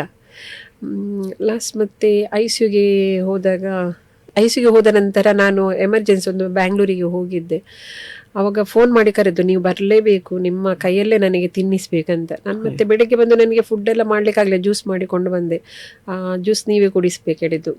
ಕುಡಿದಾದ್ಮೇಲೆ ನನ್ನ ಹತ್ರ ಕೈ ಜೋಡಿಸಿ ಹೇಳಿದ್ದು, ನಿಮ್ಮ ಋಣ ನನಗೆ ತೀರಿಸಲಿಕ್ಕೆ ಆಗುದಿಲ್ಲ, ನಾನು ಇನ್ನು ಹೋಗ್ತೇನೆ ಅಂತೇಳಿ. ಅಂದರೆ ಅದೊಂದು ನಾವು ನೋಡಿದಕ್ಕೆ ಸಾರ್ಥಕ ಅಂತ ಅನಿಸ್ತದೆ. ಮತ್ತೆ ಅಲ್ಲಿ ನರ್ಸ್ನವರಿಗೆ ಸಹ ಹೇಳಿದಾಳೆ ತುಂಬಾ, ನನ್ನ ನೀವು ಚಂದ ನೋಡಿದೀರಿ ಅಂತ ಹೇಳಿ. ನನ್ನ ಹತ್ರ ಸಹ ತುಂಬಾ ಹೇಳಿದಾಳೆ. ಅವಳಿಗೆ ಎದ್ದೇಳ್ಲಿಕ್ಕೆ ಆಗ್ತಿರ್ಲಿಲ್ಲ, ಮಾತಾಡ್ಲಿಕ್ಕೆ ಆಗ್ತಿಲ್ಲ, ಆದ್ರೆ ಆಕ್ಷನ್ ಅಲ್ಲಿ ಅವಳು ಮಾತಾಡ್ತಿದ್ಲು ತುಂಬಾ. ಅದೆಲ್ಲ ಮರೀಲಿಕ್ಕೆ ಆಗುದಿಲ್ಲ. ಇಂಥದ್ದೆಲ್ಲ ನೋಡುವಾಗ ನಿಮ್ಗೆ ಇದು ಬೇಡ, ಸಾಕು ಅಂತ ಅನಿಸಿದ್ಯಾ? ಬೇಜಾರಾಗ್ತದೆ, ಅದು ನೋವು ಕಂಟ್ರೋಲ್ ಮಾಡ್ಲಿಕ್ಕೆ ಆಗುದಿಲ್ಲ. ಅಂದ್ರೆ ಒಂದು ಮಗು ಈಗ ಹುಷಾರಿಲ್ಲದೆ ಬೆಡ್ಡಿಗೆ ಆಗುವಾಗ ಸಹ ನನಗೆ ಬೇಜಾರಾಗ್ತದೆ. ಎಲ್ಲಿ ನಾವು ಕಳ್ಕೊಳ್ತೇವೆ, ತಪ್ಪು ಮಾಡಿದಾಗ ನಾವು ಬೈತೇವೆ ಅವರಿಗೆ, ಅದನ್ನು ಸರಿ ಮಾಡ್ಬೇಕಾಗ್ತದೆ ನಾವು. ಆದ್ರೆ ಇಂಥ ಸಿಚುವೇಶನ್ ಬರುವಾಗ ಬೇಜಾರಾಗ್ತದೆ. ಇಂಥದ್ದೆಲ್ಲ ಆಗುವಾಗ ಮೇಡಮ್, ನಿಮ್ ಕಷ್ಟ ನಿಮ್ಗೆ ಗೊತ್ತಿದೆ. ಈಗ ಅವ್ರ ಹೆಂಗೆ ಸಾಕ್ಬೇಕು, ಅದ್ರ ಹಿಂದಿರುವಂತ ಕಷ್ಟ ನಿಮ್ಗೆ ಗೊತ್ತಿದೆ. ಸಮಾಜ ಏನಾದ್ರೂ ನಿಮ್ಗೆ ಚುಚ್ಚುಮಾತು ಏನಾದ್ರೂ ಇದೆಯಾ ಅಂತ? ಅವಳು ಈ ತರ ಮಾತು ಮಾಡ್ತಾಳೆ, ಏನ್ ದುಡ್ಡಿಗಾಗಿ ಆಗಿರ್ಬೋದು, ಆ ತರ ಏನಾದ್ರು? ಸಮಾಜ ಒಂದು ಒಳ್ಳೆ ಕೆಲಸವನ್ನು ಮಾಡುವಾಗ ಸಪೋರ್ಟ್ ಕಮ್ಮಿ ಅಂತಾನೆ ಹೇಳ್ಬೋದು. ತಪ್ಪುಗಳನ್ನು ಹುಡುಕ್ಲಿಕ್ಕೆ ತುಂಬಾ ನೋಡ್ತಾರೆ. ಅದು ಫಸ್ಟಿಗೆ ನನಗೆ ಕೆಲಸ ಮಾಡುವಾಗ ತುಂಬಾ ಬೇಜಾರೆನಿಸ್ತಿತ್ತು, ಹೀಗೆ ಹೇಳ್ತಾರೆ ಅಂತ ಹೇಳಿಕೊಂಡು. ಇವಾಗ ನನಗೆ ಏನು ಅದರಿಂದ ಇಲ್ಲ, ನಾನೇನು ಮಾಡ್ತಾ ಇದ್ದೇನೆ ಅನ್ನೋದು ನನಗೆ ಸ್ಪಷ್ಟವಾಗಿ ಗೊತ್ತಿದೆ. ಮತ್ತೆ ಅರ್ಥ ಮಾಡೋರು ಮಾಡ್ತಾರೆ, ಮಾಡದಿದ್ರೆ ಏನಿಲ್ಲ. ಅದರಿಂದ ನನ್ನ ಸಂಸ್ಥೆಯಲ್ಲಿ ಯಾವ ಮಕ್ಕಳಿದ್ದಾರೆ ಅವರಿಗೆ ಏನು ಅಗತ್ಯ ಇದೆ ಅದನ್ನು ಅವರಿಗೆ ಸಿಕ್ಕಿದ್ರೆ ಸಾಕು. ಎಲ್ಲರೂ ಹೇಳಬೇಕಾದ ಅವಶ್ಯಕತೆ ನನಗಿಲ್ಲ. ಆದ್ರೆ ನೀವು ಸಮಾಜ ಏನು ಹೇಳುತ್ತೆ ಅಂತ ಗೊತ್ತಿಲ್ಲ, ಆದರೆ ನೀವು ಒಂದು ದೊಡ್ಡ ಕೆಲಸವನ್ನು ಮಾಡ್ತಾ ಇದ್ದೀರಿ. ಒಂದು ಮುಸ್ಲಿಂ ಮಹಿಳೆಯಾಗಿ ಏನು ಎಲ್ಲ ಹಿಂದೂ ಧರ್ಮವನ್ನು ನೋಡದೆ ಸಮಾನತೆಯಿಂದ ನೋಡ್ತಾ ಇದ್ದೀರಿ. ಒಂದು ದೊಡ್ಡ ಕೆಲಸನೇ ಮಾಡ್ತಾ ಇದ್ದೀರಿ ನೀವು. ಖಂಡಿತವಾಗ್ಲೂ ಈಗ ನನಗೆ ಅದೇ ನನಗೆ ಕೂಡ ಅನಿಸ್ತಾ ಇತ್ತು. ನಾನು ಆಗಲೇ ಹೇಳಿದೆ, ಏನು ಈ ಮಂಗಳೂರು ಅನ್ನುವಂಥದ್ದೊಂದು ಕೋಮುವಾದದ ಒಂದೇನು ಮೂಲೆ ಅಂತ ಏನೋ ಒಂದು ಹೇಳ್ತಾರೆ. ಅದರ ನಡುವೆಯಲ್ಲೂ ಕೂಡ ನೀವು ಇಂಥ ಒಂದು ಕೆಲಸ ಮಾಡಬೇಕಾದ್ರೆ ಒಂದು ಧೈರ್ಯ ಬೇಕು ನಿಮಗೆ, ಫ್ಯಾಮಿಲಿ ಸಪೋರ್ಟ್ ಎಲ್ಲ ಹೆಂಗೆ ಅಂತ? ನನಗೆ ಯಾವುದೇ ರೀತಿಯ ತೊಂದರೆಗಳು ಆಗಲಿಲ್ಲ. ಮತ್ತೆ ಸಮಾಜದಲ್ಲಿ ತುಂಬಾ ಒಳ್ಳೆಯವರು ಇದ್ದಾರೆ. ಯಾವುದೋ ಒಂದು ಕೆಲವು ಜನರಿಂದಾಗಿ ಇಷ್ಟೆಲ್ಲ ಹಾಳಾಗ್ತಾ ಇದೆ ಬಿಟ್ರೆ, ಮತ್ತೆ ನನ್ನ ಸಂಸ್ಥೆಯಲ್ಲಿ ನನಗೆ ಯಾವುದೇ ರೀತಿಯ ಇಂಥದ್ದು ಬಂದಿಲ್ಲ. ಈಗ HIV ಕೂಡ ಒಂದು ಹಿಂದೂ ಮುಸ್ಲಿಂ ಅಂತ ಅದು ನೋಡಿರುವುದಿಲ್ಲ, ಯಾರಿಗೂ ಸಹ ಬಂದಿಟ್ಟಕ್ಕೆ ಸಾಧ್ಯತೆ ಇದೆ. ಹಾಗಾಗಿ ನನಗೆ ಅದು ಜಾತಿ ಅಂತ ಇಂಪಾರ್ಟೆಂಟ್ ಅಲ್ಲ. ಯಾವಾಗ್ಲೂ ಒಂದು ಸೋಷಿಯಲ್ ವರ್ಕ್ ಮಾಡುವವರು ಈ ಜಾತಿಯನ್ನು ಸೈಡ್ಗಿಟ್ಟು ಬಂದ್ರೆ ಮಾತ್ರ ಅಲ್ಲಿ ಮಾನವೀಯತೆ, ಆ ಧರ್ಮ ಮಾನವೀಯತೆಯೇ ಒಂದು ಧರ್ಮ, ಅದನ್ನು ಬಿಟ್ಟು ಬೇರೆ ಯಾವುದಿಲ್ಲ. ಅದನ್ನು ಎಲ್ಲ ಧರ್ಮಗಳಲ್ಲಿ ಕೂಡ ಹೇಳಿದೆ. ಅದು ನಾವು ಓದಿ ಅರ್ಥ ಮಾಡಿಕೊಂಡಿದ್ರೆ ಅದು ಅರ್ಥ ಆಗ್ತದೆ. ಇಲ್ಲಿ ಕೂಡ ನಾನು ಯಾವುದು ಧರ್ಮದವರಿದ್ದಾರೆ, ಈಗ ನಾನೇ ಅವರಿಗೆ ತಂದು ಕೊಟ್ಟಿದ್ದೇನೆ. ಈಗ ಭಗವದ್ಗೀತೆ ನೀವು ಓದಿ, ನಿಮ್ಗೆ ಗೊತ್ತಿಲ್ಲ ಓದ್ಲಿಲ್ಲ ಅಂದ್ರೆ ಅವರ ಮನೆ ಸಣ್ಣ ಇರುವಾಗಲೇ ಇಲ್ಲಿ ಬಂದಿದ್ದಾರೆ, ಗೊತ್ತಿಲ್ಲ, ನೀವು ಓದಿ, ಅದ್ರಲ್ಲಿ ಏನಿದೆ ಗೊತ್ತಾಗ್ತದೆ ಅವರಿಗೆ. ಇದು ಕೂಡ ಸಂಸ್ಥೆಯಲ್ಲಿ ಕೂಡ ಅಷ್ಟೇ, ಒಂದು ಟೋಟಲ್ ಆಗಿ ಎಲ್ಲರಿಗೆ ಸಂಬಂಧಪಟ್ಟ ಒಂದು ಪ್ರೇಯರ್ ಇದೆ. ಮತ್ತೆ ಅವರಿಗೆ ಒಂದು 10 minutes 15 minutes ನಾನು ಹೇಳ್ತೇನೆ, ನಿಮ್ಮ ಧರ್ಮಕ್ಕೆ ನಿಮಗೆ ಸಂಬಂಧಪಟ್ಟ ಪ್ರೇಯರ್ ಇದ್ರೆ ನೀವು ಮಾಡಿ, ಅದು ನಮ್ಮ ಇದ್ರಲ್ಲೇ ಇದೆ, ಅವರು ಮಾಡ್ತಾರೆ. ಹಾಗೆ ಒಂದು ಹುಡುಗಿ ಡೆತ್ ಆಯ್ತು ಅಂತ ಹೇಳಿದ್ರೆ, ಡೆತ್ ಆದ್ಮೇಲೆ ಸಂಬಂಧಿಕರು ಏನಾದ್ರು ಬಂದ್ರ ಕೇಳಿದ್ರ ಅಂತ? ಅದು ಡೆತ್ ಅಲ್ಲಿ ಹೇಗೆ ಆಯ್ತು ಅಂತ ಹೇಳಿದ್ರೆ, ಮೊದಲ ದಿನ ಡೆತ್ ಆಯ್ತು ಸಂಜೆ 6 ಗಂಟೆ ಆಗುವಾಗ. ಮತ್ತೆ ನಾನು ಆ ದಿನ ಮಾಡ್ಲಿಕ್ಕೆ ಆಗುದಿಲ್ಲ ಹೇಗೆ ಸಹ ಫ್ಯೂನರಲ್. ಮತ್ತೆ ನನಗೊಂದು ಭಯ ಇತ್ತು, ಅಂದ್ರೆ ಅವರು ಕ್ವಶನ್ ಮಾಡಿದ್ರೆ ನಾಳೆ ನೀವು ನಮಗೆ ಹೇಳದೆ ಹೇಗೆ ಮಾಡಿದ್ರಿ ಅಂತ ಹೇಳಿಕೊಂಡು. ಅದಕ್ಕಾಗಿ ನಾನು ಮೋರ್ಚರಿಯಲ್ಲಿ ಇಟ್ಟು ನೆಕ್ಸ್ಟ್ ಡೇ ನಾನು ಹೋದೆ, ಇಲ್ಲಿ ವೆನ್ಲಾಕ್ ಹಾಸ್ಪಿಟಲ್ ಅಲ್ಲಿ ಅಲ್ಲೇ ಹೋಗಿ ಮತ್ತೆ ಇವರಿಗೆ ಇನ್ಫಾರ್ಮ್ ಮಾಡುವಾಗ ನೀವೇ ಮಾಡಿ ಮುಗಿಸಿ ಅಂತ ಹೇಳಿದ್ರು. ಮತ್ತೆ ಸಹ ನನಗೆ ಒಂದು ಕೆಲವರು ನನ್ನ ಕಿವಿಗೆ ತುಂಬಿಸಿದ್ರು, ಇಲ್ಲ ಅದು ಮತ್ತೆ ನಾಳೆ ಪ್ರಾಬ್ಲಮ್ ಆಗ್ಬೋದು, ನೀವು ಅವರಿಗೆ ಹೇಳಿ ಅಂತ. ಮತ್ತೆ ಅವರು ಬರ್ಲಿಕ್ಕೆ ರೆಡಿ ಇರ್ಲಿಲ್ಲ. ಮತ್ತೆ ನಾನು ಅವರಿಗೆ ವೆಹಿಕಲ್ದು ಎಲ್ಲ ನಾವು ಕೊಡ್ತೇವೆ ಅಂತ ಹೇಳಿದ ನಂತರ ಅವಳ ಅಣ್ಣವೇ ಬಂದ್ರು. ಮತ್ತೆ ಇಲ್ಲಿ ಎಂತ ಆಯ್ತು ಅಂತ ಹೇಳಿದ್ರೆ, ನನಗೆ ನನ್ನ ಕೈಗೆ ಬಾಡಿ ಹ್ಯಾಂಡ್ ಓವರ್ ಮಾಡ್ಲಿಲ್ಲ. ಮಾರ್ಚರಲ್ಲಿ ಇದ್ದ ಕಾರಣ ಬೆಳಿಗ್ಗೆ ನಾವು ಲೆಟರ್ ಬರೆದು ಕೊಡ್ಬೇಕು. ಅವರು ಹೆಸರು ಬರೆದು ನಾನು ಸೈನ್ ಮಾಡಿ ಸೀಲ್ ಮಾಡಿ ಕೊಡುವಾಗ ಅವರಲ್ಲಿ ಹೇಳಿದ್ರು, ಧರ್ಮಗಳು ಬೇರೆ ಇದೆ, ನಿಮ್ಮ ಕೈಗೆ ಹ್ಯಾಂಡ್ ಓವರ್ ಮಾಡ್ಲಿಕ್ಕೆ ಆಗುದಿಲ್ಲ ಅಂತ ಹೇಳಿದ್ರು. ಮತ್ತೆ ಅವಳು ಎಲ್ಲ ರಿಪೋರ್ಟ್ಸ್ ನಾನು ಕೊಟ್ಟೆ. 9 years ಆಯ್ತು ಇಲ್ಲಿ ಬಂದು. ಬ್ಲಡ್ ಕೂಡ ನಾನು ಕೊಟ್ಟಿದ್ದೇನೆ ಅವಳಿಗೆ 2 ತಿಂಗಳ ಹಿಂದೆ. ನಾವೇ ನೋಡಿದ್ದು ಎಲ್ಲ. ಈಗ ಒಂದು ಸಣ್ಣ ಪ್ರಾಣಿ ಆದ್ರೂ ಸಹ ಒಂದು ಅದರ ಅಂತ್ಯಕ್ರಿಯೆ ಅಂತ ಇರ್ತದೆ. ಇದನ್ನು ಸಹ ನಾವು ಮಾಡದಿರ್ಲಿಕ್ಕೆ ಆಗುದಿಲ್ಲ ಅಲ್ಲ. ಹಾಗೆ ಮತ್ತೆ ಅಲ್ಲಿ ಕೊಡುದಿಲ್ಲ ಅಂತ ಹೇಳುವಾಗ ನಾನು ಮತ್ತೆ ಸ್ಟೇಷನಿಗೆಲ್ಲ ಕಾಲ್ ಮಾಡಿ, ಅಲ್ಲಿಯ ಪೊಲೀಸ್ ಸ್ಟೇಷನ್ಗೆ ಕಾಲ್ ಮಾಡಿ ಅವರನ್ನು ತರಿಸಿ ಮತ್ತೆ ನಂದಿಗುಡ್ಡದಲ್ಲಿ ಮಾಡಿದ್ದು. ನಾನು ಬೆಳಿಗ್ಗೆ ಹೋಗಿದ್ದೇನೆ ವೆನ್ಲಾಕ್ ಹಾಸ್ಪಿಟಲ್ಗೆ, 9ಗೆ ನಲ್ಲಿದ್ದೆ. ಮತ್ತೆ ಬಾಡಿ ಹ್ಯಾಂಡ್ ಓವರ್ ಆಗುವಾಗ ನನಗೆ 3:34 ಆಗಿದೆ. ಅಂದ್ರೆ ಖಾಲಿ ನೋಡುದು ಮಾತ್ರ ಅಲ್ಲ, ಫ್ಯೂನರಲ್ ಅಲ್ಲಿ ಕೂಡ ಇಷ್ಟು ಕಷ್ಟ ಇದೆ ಅಂತ ನನಗೆ ಆ ದಿನ ಅನಿಸಿತ್ತು. ತುಂಬಾ ಕಷ್ಟ ಇದೆ. ಅಂದ್ರೆ ಅವರಿಗೆ ಕೂಡ ಯಾವ್ದಾದ್ರು ಒಂದು ತೊಂದರೆಗಳು ಆಗಿರ್ಬೋದು. ಈಗ ಎಲ್ಲಿ ವೆನ್ಲಾಕ್ ಹಾಸ್ಪಿಟಲ್ ಅಲ್ಲಿ ಕೂಡ ಅಲ್ಲಿ ಕೂಡ ಏನಾದ್ರು ತೊಂದರೆ ಆಗಿರ್ಬೋದು. ಯಾವ್ದು ಕಾರಣಗಳಿಲ್ಲದೆ ಅವರು ಸಹ ನಮ್ಗೆ ಆ ತರ ಹೇಳಲಿಕ್ಕೆ ಸಾಧ್ಯ ಇಲ್ಲ. ಹಾಗೆ ಮತ್ತೆ ಆಮೇಲೆನೆ ಮಾಡಿದ್ದು. ಆಮೇಲೆ ಮಾಡಿ ಮತ್ತೆ ಅವರ ಅಣ್ಣ ಹೇಳಿದ್ರು, ನೀವೇ ಬೆಂಕಿ ಕೊಡ್ಬೇಕು ಚಿತೆಗೆ ಅಂತ ಹೇಳಿದ್ರು. ನನಗೆ ಹೋಗುದಕ್ಕೆ ಮಾಡುದಕ್ಕೆ ಏನು ತೊಂದರೆ ಇಲ್ಲ, ಅದು ನನಗೆ ಗೊತ್ತಿಲ್ಲ ಅದೆಲ್ಲ ಮಾಡಿ ಏನು ಹೇಗೆ ಅಂತೆಲ್ಲ ಗೊತ್ತಿಲ್ಲ. ಮತ್ತೆ ನಾನು ಅವರ ಹತ್ರ ಅಂದ್ರೆ ಅವರಿಗೆ ಆ ಟೈಮಲ್ಲಿ ರಿಯಲೈಸ್ ಆಗಿದೆ ಅಣ್ಣನಿಗೆ, ನಾನು ಬರ್ಬೇಕಿತ್ತು, ಇವರಿಷ್ಟು ಟೈಮ್ ನೋಡಿದ್ರು ಕರೆದ್ರು, ಇದು ಸುಳ್ಳಲ್ಲ ಸತ್ಯ ಅನ್ನೋದು ಅವರ ಮನಸ್ಸಿಗೆ ಸ್ಪಷ್ಟವಾಗಿದೆ. ಆದ ಕಾರಣ ನೀವು ಮಾಡಿ ಅಂತ ಹೇಳಿದೆ. ನಾನು ಇದ್ದೇನೆ ಒಟ್ಟಿಗೆ, ನೀವು ಮಾಡಿ ಅಂತೇಳಿ. ಆಮೇಲೆ ಬಂದು ಒಂದು 2,000 ಕೊಟ್ಟರು, ನೀವು ಅವಳ ಹೆಸರಲ್ಲಿ ಏನಾದರೂ ಊಟ ಕೊಡಿ ಮಕ್ಕಳಿಗೆ ಅಂತ. ಅಲ್ಲಿ ಅವರಿಗೆ ನಾವೇನು ತಕೊಳ್ಳಿಲ್ಲ, ಅವರು ಸಹ ಕೊಡುವ ಪರಿಸ್ಥಿತಿಯಲ್ಲಿಲ್ಲ, ನಾವೇನು ಅವರಿಂದ ನಿರೀಕ್ಷೆ ಕೂಡ ಮಾಡಿಲ್ಲ ಅಲ್ಲ. ನಮಗೆ ಕೇಳುದಾಗ್ಲಿ ನಮ್ಗೆ ಹಾಗೆ ಡೆತ್ ಆದದ್ದು ಒಂದೊಂದು ಮಕ್ಕಳ ಹಿಂದೆ ಒಂದೊಂದು ಆಳವಾದದ್ದೇ ಸ್ಟೋರಿ, ಅಂದ್ರೆ ಕತೆಗಳೇ ಇದೆ ಅಲ್ಲ. ಈಗ ಎಲ್ಲಿಯವರೆಲ್ಲಿದ್ದಾರೆ ಮೇಡಮ್? ಈಗ ಮಂಗಳೂರು ಬಿಟ್ಟು ಹೊರಗೆ? ಮಂಗಳೂರು, ಉಡುಪಿ ಇದ್ದಾರೆ, ಶಿವಮೊಗ್ಗ, ಹಾವೇರಿ. ನಿಮ್ಗೆ ಈಗ ಹೇಳಿದ್ರೆ ನೀವು ದಾನಿಗಳೆಲ್ಲ ಸಹಾಯ ಮಾಡ್ತಾರೆ ಅಂತ, ಇದಕ್ಕೆ ಸರ್ಕಾರ ಏನಾದ್ರು ನಿಮ್ಗೆ ಸರ್ಕಾರ ಅಂದ್ರೆ ಅವರಿಗೆ ಒಂದು ಲೈಫ್ ಲಾಂಗ್ ಟ್ರೀಟ್ಮೆಂಟ್ ಇದೆ, ART medicine, anti retroviral therapy. ಅದನ್ನು ಜಿಲ್ಲಾ ಆಸ್ಪತ್ರೆ ಮುಖಾಂತರ ಅದು ಕೊಡ್ತಾರೆ. ಇಲ್ಲದಿದ್ರೆ ಒಂದು ಮಗುವಿಗೆ 5,000 ಹಾಗೆ ಕಾಸ್ಟ್ ಬರ್ಬೋದು. ಅದು ಸರ್ಕಾರದಿಂದ ಉಚಿತವಾಗಿ ಸಿಗ್ತದೆ. ಮತ್ತೆ ಏನಂತ ಕೇಳಿದ್ರೆ, ಈಗ ಮಕ್ಕಳು ಈಗ ಫಸ್ಟ್ 1ರಿಂದ ಶುರು ಮಾಡಿದ್ರಿ, ಈಗ ಎಷ್ಟು ಜನ ಮಕ್ಕಳಿದ್ದಾರೆ? ಇವಾಗ ಪ್ರೆಸೆಂಟ್ 22 ಇದ್ದಾರೆ. ಮಕ್ಕಳು ಜಾಸ್ತಿ ಇದ್ರು. ಇವಾಗ ಅಂದ್ರೆ ನಮ್ಗೆ ಮಕ್ಕಳ ಕಲ್ಯಾಣ ಸಮಿತಿ ಏನ್ ಹೇಳ್ತದೆ ಅಂತ ಹೇಳಿದ್ರೆ 18 ವರ್ಷದವರೆಗೆ ಮಾತ್ರ ಇಟ್ಕೊಳ್ಲಿಕ್ಕೆ. ಆದ್ರೆ ಈ ಮಕ್ಕಳನ್ನು ಕೆಲವೊಂದು ಫ್ಯಾಮಿಲಿ ಇಲ್ಲದ ಕಾರಣ ನಾವು ಅವರನ್ನು ಹೆಣ್ಣು ಮಕ್ಕಳನ್ನು ಕಳಿಸ್ಲಿಕ್ಕೆ ಆಗುದಿಲ್ಲ. ಎಲ್ಲಿಗೆ ಅಂತ ಕಳಿಸುದು? ಹಾಗೆ ಲೆಕ್ಕಕ್ಕೆ ಅವರದ್ದು 18 ತನಕದ ಏನದು ನಂಬರ್ ಇದೆ ಅದು ಅವರ ಲೆಕ್ಕಕ್ಕೆ, ಮತ್ತೆ ಅದಕ್ಕಿಂತ ದೊಡ್ಡ ಮಕ್ಕಳು ಸಹ ಇದ್ದಾರೆ. ಹಾಗೆ ನಿಮ್ಮ ಮುಂದಿನ ದಿನದಲ್ಲಿ ಏನಾದ್ರು ನಾನು ಅದೇ 22 ಮಕ್ಕಳೇನೋ ಇದ್ರ ಅಂತ ಹೇಳಿದ್ರೆ, ದೊಡ್ಡ ಮಟ್ಟದಲ್ಲಿ ಮಾಡುವಂತದ್ದು ಏನಾದ್ರು ನಿಮ್ಮ ಕನಸಿದ್ಯಾ ಅಂತ? ಅಂದ್ರೆ ಸಂಸ್ಥೆ ಅಂದ್ರೆ ಇವಾಗ ನಾವು ಬಾಡಿಗೆ ಮನೆಯಲ್ಲಿ ಇರುದು. ಮೊದ್ಲು ನನಗೆ ಅದೊಂದು ಯೋಚನೆ ಬರ್ಲಿಲ್ಲ, ನಮಗೊಂದು ಸ್ವಂತ ಮನೆ ಬೇಕು. ಈಗ ಸ್ನೇಹದೀಪ ಸಂಸ್ಥೆ ಇರೋದೇ ಬಾಡಿಗೆ ಮನೆಯಲ್ಲೇ ಇರುದು ಬೇಕು ಅಂತ ಒಂದು ಆಲೋಚನೆ ಇರ್ಲಿಲ್ಲ. ಇವತ್ತಿಗೆ ಏನಿದೆ ಅದು ಕಷ್ಟ ಆಗ್ತಿಲ್ಲ, ಸಿಗ್ತದೆ. ನಾಳೆಗಂತ ಎಂತ ಸೇವಿಂಗ್ ಇಲ್ಲ, ಇವತ್ತಿಗಂತ ಏನು ಕಮ್ಮಿ ಇಲ್ಲ, ಹೇಗೆ ಹೋಗ್ತಾ ಇದೆ ಅಂತ. ಸ್ವಲ್ಪ ನನ್ನ ಹೆಲ್ತ್ ಇಶ್ಯೂಸ್ ಎಲ್ಲ ಆದ ನಂತರ ನನಗೆ ಒಂದು ಆಯ್ತು, ಯಾರಾದ್ರೂ ಕಂಟಿನ್ಯೂ ಮಾಡೋದಿದ್ರೆ ಸಹ ಒಂದು ಮನೆ ಅಂತ ಮಕ್ಕಳಿಗೆ ಬೇಕಲ್ಲ. ಪ್ರತಿಯೊಬ್ಬರಿಗೆ ತನ್ನ ಒಂದು ಗೂಡು ಅಂತ ಇರ್ತದೆ, ಹಾಗೆ ನಮಗೆ ಸಹ ಒಂದು ಬೇಕಿತ್ತು. ಮಕ್ಕಳಿಗೆ ಸಹ ಪ್ರತಿ ಸಲ ಒಂದು ಬಾಡಿಗೆ ಮನೆ ಚೇಂಜಸ್ ಮಾಡೋದು, ಆ ಒಂದು ವಾತಾವರಣ ಒಂದು ಚೇಂಜ್ ಆಗೋದು, ಅದಕ್ಕಿಂತ ಒಂದು ನಮ್ಮದೇ ಅಂತ ಇದ್ರೆ ಒಳ್ಳೇದು ಅಂತ ಒಂದು ಮನಸ್ಸಿಗೆ ಅನಿಸಿತು. ಕೆಲವು ಸಲ ಟ್ರೈ ಮಾಡಿದೆ, ಹಾಗಿದ್ರೆ ಸಿಗ್ಲಿಲ್ಲ. ಯಾವ್ದು ಸಹ ಒಂದು ಸರಕಾರದ ಸೌಲಭ್ಯ ಸಿಗ್ಬೇಕಾದ್ರೆ ಅಷ್ಟು ಈಸಿಯಾಗಿ ಸಿಗುದಿಲ್ಲ. ಇವತ್ತಿನ ಪರಿಸ್ಥಿತಿಯಲ್ಲಿ ಸಿಗುದಿಲ್ಲ. ಅದು ನನ್ನ ಹತ್ರ ಕೆಲವು ಜನ ಕ್ವಶನ್ ಮಾಡ್ತಾರೆ, ಅದ್ರಲ್ಲಿ ಬಜೆಟ್ ಅಲ್ಲಿ ಹಾಗೆ ಆಗಿದೆ ಎಲ್ಲ ಉಂಟಲ್ಲ, ಸಿಗ್ತದಲ್ಲ, ನೀವು ತಿಂದು ಹೀಗೆ ಮಾತಾಡೋದಾ ಹಾಗೆ ಹೀಗೆ ಅಂತ ಹೇಳಿಕೊಂಡು. ಇವಾಗ ಸರಕಾರದ್ದು ಹೇಗಿದೆ ಅಂತ ಹೇಳಿದ್ರೆ, ಇವತ್ತು ಮಾಡಿದದು ಇವತ್ತು ಸಿಗುದಿಲ್ಲ. ಅವ್ರು ಇವತ್ತು ಏನು ಹೇಳ್ತಾರೋ ಅದು ಸಿಗುವಾಗ ನಮ್ಮದು ಒಂದಷ್ಟು ಮಕ್ಕಳನ್ನು ನಾವು ಕಳ್ಕೊಂಡಿರ್ತೇವೆ. ನಿಮ್ದಲ್ಲಿ ಇದೆಲ್ಲ ನೋಡಿದಾಗ ನನಗೆ ಇಂಥದ್ದೆಲ್ಲ ಕೆಲಸ ಎಲ್ಲ ಮಾಡ್ತಾ ಇದ್ದೀರಿ, ಎಷ್ಟೋ ಮಕ್ಕಳಿಗೆ ತಾಯಿಯಾಗಿದ್ದೀರಿ, ಒಂದು ನಿಸ್ವಾರ್ಥ ಸೇವೆ. ನೀವು ಚಿಕ್ಕವರಿರುವಾಗ ಏನಾದ್ರು ಅನ್ಕೊಂಡಿದ್ದೀರಾ? ಒಂದು ಏನಾದ್ರು ಡ್ರೀಮ್ ಇತ್ತ ನಿಮ್ಗೆ?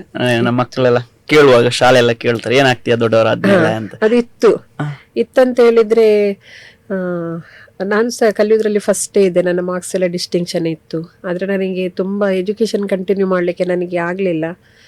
ಅಂದ್ರೆ ಮನೆಯಲ್ಲಿ ಸಹ ತುಂಬಾ, ನಾವು 5 ಜನ ಹೆಣ್ಣು ಮಕ್ಕಳು, ಒಂದು ಹುಡುಗ. ಮತ್ತೆ ಆ ಟೈಮಲ್ಲಿ ಎಜುಕೇಶನ್ಗೆ ಕೂಡ ಅಷ್ಟೊಂದು ಇಂಪಾರ್ಟೆನ್ಸ್ ಆವಾಗ ಕೊಡ್ತಾ ಇರ್ಲಿಲ್ಲ. ಅಂದ್ರೆ ನಾವು ಸಹ ಒಂದು ಹಳ್ಳಿಯಲ್ಲಿ ಮನೆ ಇತ್ತು, ಸಾಧ್ಯ ಆಗ್ತಿರ್ಲಿಲ್ಲ ಅವರಿಗೆ. ಮತ್ತೆ ಕಾಲೇಜ್ ಎಲ್ಲ ಬೇಕಾದ್ರೆ ಕಷ್ಟ ಇತ್ತು. ಮತ್ತೆ ನಾನು ಬೆಸೆಂಟ್ ಕಾಲೇಜಲ್ಲಿ ಕಲ್ತದ್ದು. ಮತ್ತೆ ಸೆಕೆಂಡ್ PUC ಸರಿ ಎಕ್ಸಾಮ್ ಆಗೋ ಮೊದಲೇ ನಂದು ಮದುವೆ ಆಗಿದೆ. ಹಾಗೆ ಮತ್ತೆ ನನಗೆ ನನ್ನ ಇಂಟ್ರೆಸ್ಟ್ ಅಲ್ಲಿ ನಾನು ಕಲ್ತು ಮತ್ತೆ ಫಸ್ಟ್ ಡಿಗ್ರಿ ಹೀಗೆ ಕರೆಸ್ಪಾಂಡೆನ್ಸ್ ಆಗಿ ಎಜುಕೇಶನ್ ಕಂಟಿನ್ಯೂ ಮಾಡಿದ್ದು. ಆ ಥರ ಎಲ್ಲ ಮಾಡಿದ್ದೆ. ಈಗ ಇನ್ನೊಂದು ಮದುವೆ ಇದೆ, ಒಂದು ಸೆಪ್ಟೆಂಬರ್ ಅಲ್ಲಿ ಮದುವೆ ಅಂತ ಹೇಳಿದ್ರಿ. ಈಗ ಮಕ್ಕಳೆಲ್ಲ ಚಿಕ್ಕ 2 ವರ್ಷದಿಂದೆಲ್ಲ ಬರ್ತಾರೆ, 2.5 ವರ್ಷ. ಅವರು 2.5 ಒಂದು 6 ವರ್ಷ ತನಕ ಅವರನ್ನು ನೋಡ್ಕೊಳ್ಳೋದು ತುಂಬಾ ಕಷ್ಟ. ಅವರು ಅಮ್ಮ ಬೇಕು, ಅಪ್ಪ ಬೇಕು ಅಂತೆಲ್ಲ ಕೇಳಿದಾಗ ಅವರನ್ನೆಲ್ಲ ಹೆಂಗೆ ನಿಭಾಯಿಸ್ಕೊಂಡು ನೀವೀಗ? ಅದು ಪ್ರೀತಿ ಕೊಟ್ಟಿದ್ದೇನೆ.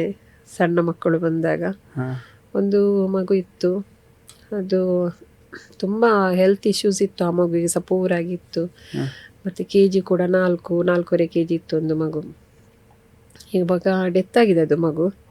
ಎಷ್ಟು ವರ್ಷದಲ್ಲಿ ಡೆತ್ ಆಯ್ತು? ಬಂದು ಒಂದು 6 month ಅಷ್ಟೇ ಇತ್ತು ಒಂದು ಮಗು. ಒಂದ್ಸಲ ನಾವು ಇಲ್ಲಿ ಧರ್ಮಸ್ಥಳ ಹೋಗುದಲ್ಲಿ ವಸ್ತು ಸಂಗ್ರಹಾಲಯ ಉಂಟು, ಹಾಗೆ ಹೋಗುವ ಅಂತೇಳಿ ಆ ಮಗುಗೆ ನಂಗೆ ಕರ್ಕೊಂಡು ಹೋಗ್ಲಿ. ಅಂದ್ರೆ ತುಂಬಾ ಹೆಲ್ತ್ ಅಲ್ಲಿ ಅಪ್ಸೆಟ್ ಇತ್ತು. ಈ ಮಗು ನನ್ನ ಡ್ರೆಸ್ ಹಿಡಿದು ಹೀಗೆ ಎಳೆತಾ ಉಂಟು, ನಾನು ಬರ್ತೇನೆ ಹೀಗೆ ಕೈ. ಆಮೇಲೆ ಮಾತಾಡ್ತಾ ಇರ್ಲಿಲ್ಲ ಮಗು, ಮಾತೆಲ್ಲ ಆಡ್ಲಿಕ್ಕೆ ಆಗ್ತಿರ್ಲಿಲ್ಲ. ತುಂಬಾ ಅಂದ್ರೆ ಹೆಲ್ತ್ ಇಶ್ಯೂಸ್ ಇತ್ತು. ಮತ್ತೆ ಒಂದ್ಸಲ ಮನೆಗೆ ಹೋಗಿ ಬೆಳಿಗ್ಗೆ ಆಗೋ ಕಾಲ್ ಬಂತು 4 ಗಂಟೆಗೆ, ಮಗು ಅನ್ಕಾನ್ಶಿಯಸ್ ಆಗಿದೆ. ನಾನು ಸಹ ಮನೆಯಿಂದ ಹಾಸ್ಪಿಟಲ್ಗೆ ಹೋಗ್ಲಿಕ್ಕೆ ಟೈಮ್ ಬೇಕು, ಮತ್ತೆ 4 ಗಂಟೆಗೆ ಹೋಗ್ಲಿಕ್ಕೆ ಸಾಗುದಿಲ್ಲ. ಮತ್ತೆ ನಾನು ಹೇಳಿದೆ ಅಡ್ಮಿಷನ್ ಮಾಡಿ ಅಂತ ಹೇಳಿದೆ. ಹೇಳಿದ ನಂತರ ಹಾಸ್ಪಿಟಲ್ಗೆ ನಾನು ಇಲ್ಲಿಂದ ಬೇಗ ಹೋಗ್ಬೇಕಾದ್ರೆ ನನಗೆ ಕಾಲ್ ಬಂತು, ಮಗು ಡೆತ್ ಆಗಿದೆ ಅಂತ ಹೇಳಿಕೊಂಡು.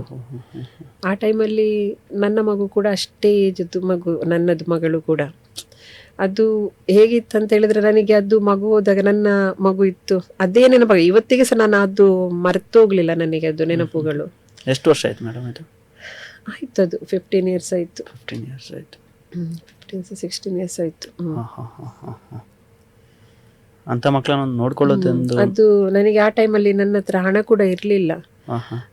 ಡೆತ್ ಆಯ್ತಂತ ಹೇಳುವಾಗ ನಾನು ಆಂಬುಲೆನ್ಸಿಗೆ ಕೇಳಿದೆ. ಆಂಬುಲೆನ್ಸ್ ಮಿನಿಮಮ್ 600 ರೂಪಾಯಿ ಹೇಳಿದ್ರು. ನನ್ನ ಬ್ಯಾಗಲ್ಲಿ ಅಷ್ಟು ಹಣ ಇರಲಿಲ್ಲ. ಮತ್ತೆ ನಾನು ಫಸ್ಟಿಗೆ ಅಲ್ಲಿ ಒಂದು ಟವೆಲ್ ಎಲ್ಲ ಇತ್ತು ವೈಟ್, ಮತ್ತೆ ಒಂದು ರಿಕ್ಷಕ್ಕೆ ಕರೆದು ಆ ಮಗುವನ್ನು ವೈಟ್ ಟವೆಲ್ ಅಲ್ಲಿ, ಅಂದ್ರೆ ಮಗುದು ಬೆಳವಣಿಗೆಲ್ಲ ತುಂಬಾ ಸಣ್ಣದಿತ್ತು. ಆ ಮಗುವನ್ನು ಅದರಲ್ಲಿ ಎಂತ ಟವೆಲಲ್ಲಿ ಸುತ್ತಿ ಮತ್ತೆ ಆಟೋದಲ್ಲಿ ಬಾಡಿಗೆ ಮಾಡಿ, ಆಟೋಗೆ ಎಷ್ಟು 30-35 ರೂಪಾಯಿ ಆಯಿತು ನಂದಿಗುಡ್ಡಕ್ಕೆ. ಅವರಿಗೆ ಸಹ ಗೊತ್ತಿರಲಿಲ್ಲ ಇದು ನನ್ನ ಕೈಯಲ್ಲಿ ಮಗುವಿನ ಬಾಡಿ ಇದೆ ಅಂತ, ಅವರಿಗೆ ಗೊತ್ತಿರಲಿಲ್ಲ. ಚಿಕ್ಕ ಮಗು. ಚಿಕ್ಕ ಮಗು. ಮತ್ತೆ ಅಲ್ಲಿ ಹೋಗಿ ಇಳಿಯುವಾಗ, ನಂದಿಗುಡ್ಡದಲ್ಲಿ ಇಳಿಯುವಾಗಲೇ ಗೊತ್ತಾದದ್ದು ಆಟೋ ಡ್ರೈವರಿಗೆ ಸಹ ಇದು ಡೆಡ್ ಬಾಡಿ ತಂದದಿವರಂತ ಹೇಳಿ. ಅಲ್ಲಿ ಹೋದ ನಂತರ ಕೆಲವು ಕ್ರಮಗಳೆಲ್ಲ ಇದೆಲ್ಲ, ಅದನ್ನೆಲ್ಲ ಮಾಡಿ ಮತ್ತೆ ಫ್ಯೂನರಲ್ ಮಾಡಿ ಬಂದೆ. ಮಾತ್ರ ಅದು ನನಗೆ 1 ತಿಂಗಳು ನಾನು ಅಪ್ಸೆಟ್ ಆಗಿದೆ, ಎಂತ ಸಹ ಮಾಡ್ಲಿಕ್ಕೆ ನನಗೆ ಆಗ್ಲಿಲ್ಲ.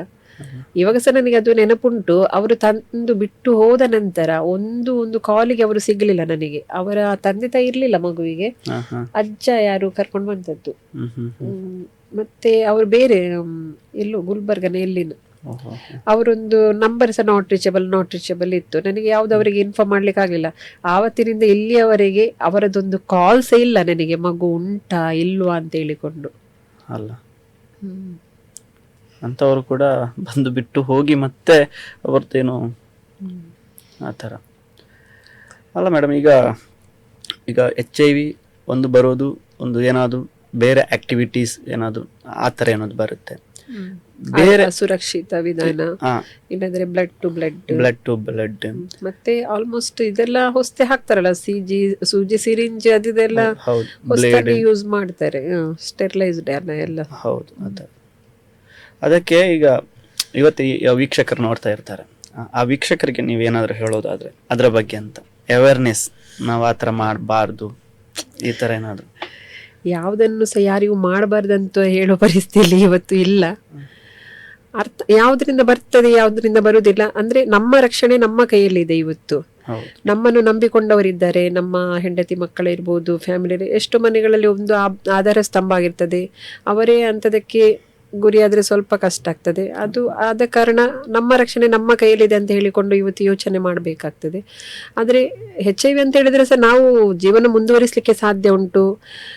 ನಿಮ್ಮಂತೆ ಅವರು ಕೂಡ ಜೀವನ ಸಾಗಿಸಬಲ್ಲದು. ಅವರು ಸಹ ವಿವಿಧ ಕ್ಷೇತ್ರಗಳಲ್ಲಿ ಕೆಲಸಗಳನ್ನು ಮಾಡಬಹುದು.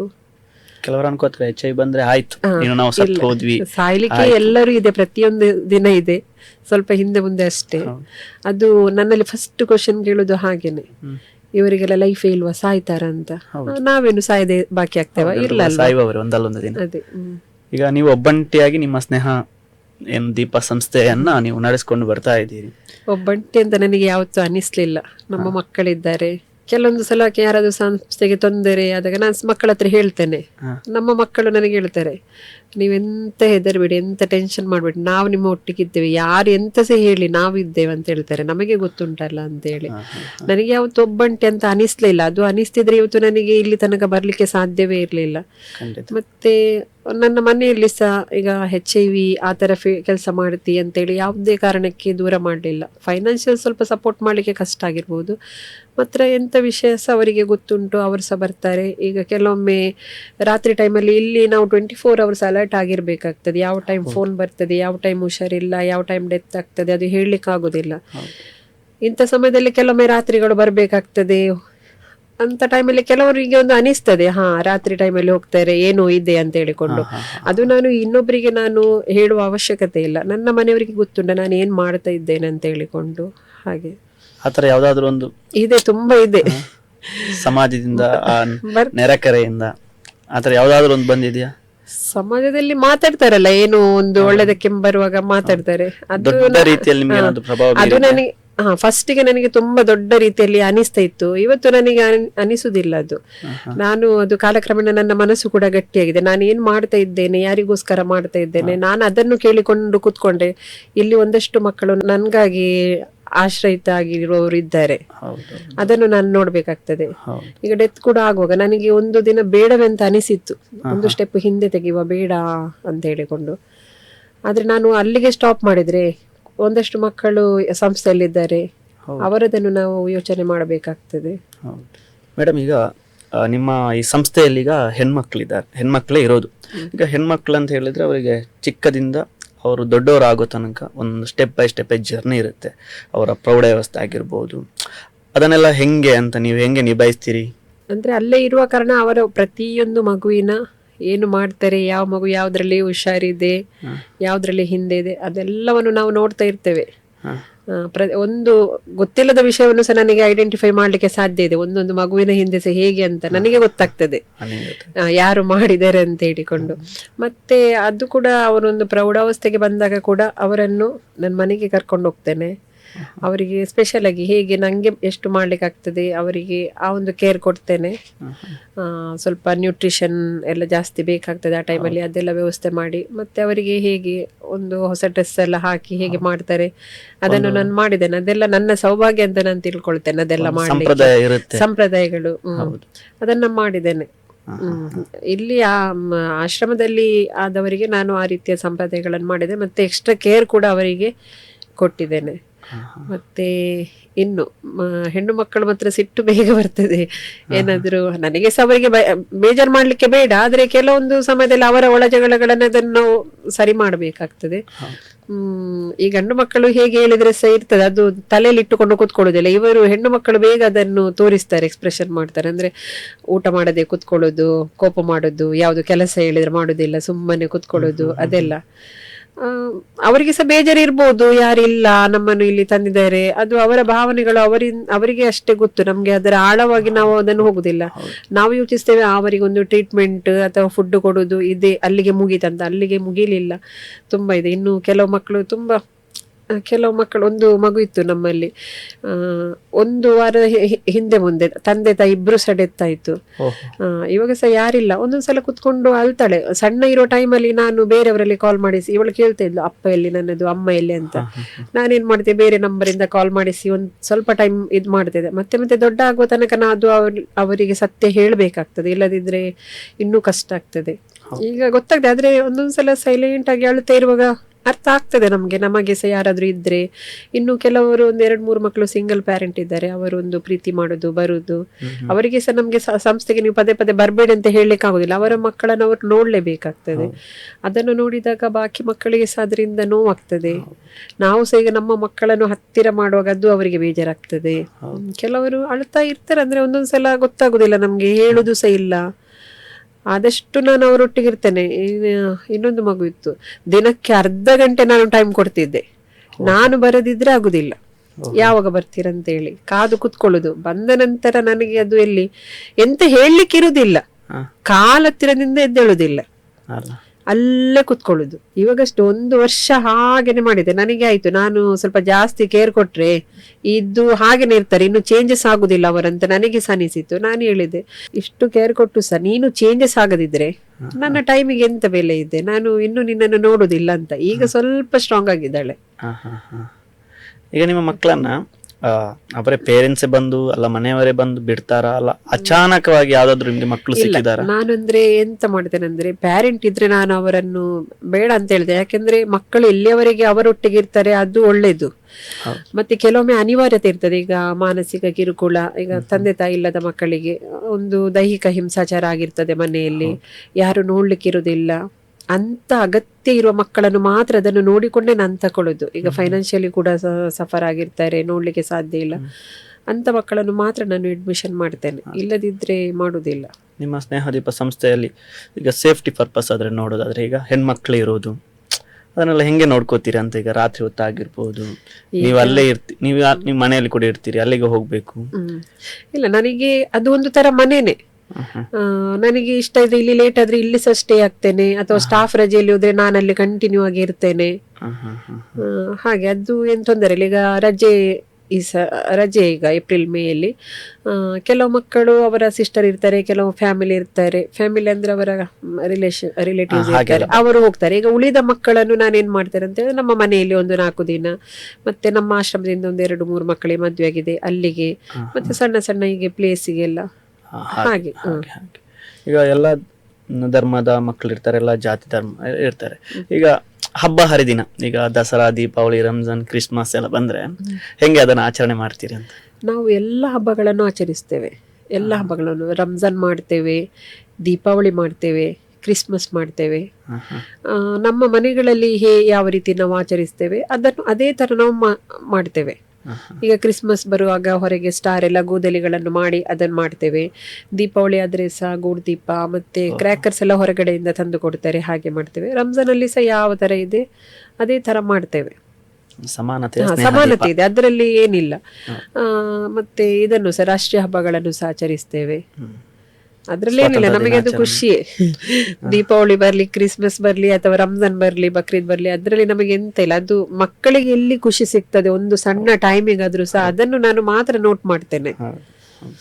ಈಗ ಈ ಒಂದು ಕಾರ್ಯಕ್ರಮ ನೋಡ್ತಿರುವವರಿಗೆ ಆಗ್ಬೋದು, ಇವರ ಸಂಸ್ಥೆಗೆ ನಾವು ಮಕ್ಕಳನ್ನ ಸೇರಿಸೋದಾದ್ರೆ ಹೇಗೆ ನಾವು ಅವರನ್ನ ಕಾಂಟ್ಯಾಕ್ಟ್ ಮಾಡೋದು, ಆ ತರ ಎಲ್ಲ ಇದ್ರೆ ಹೇಗೆ ಅಂದ್ರೆ, ನಾವು ಇಲ್ಲಿಯವರೆಗೆ ಯಾವುದೇ ಒಂದು ಮಗುವಿಂದ ಯಾವುದು ಹಣ ಫೀಸ್ ಅಂತೇಳಿ ಯಾವುದೂ ತಕೊಳ್ಳಿಲ್ಲ.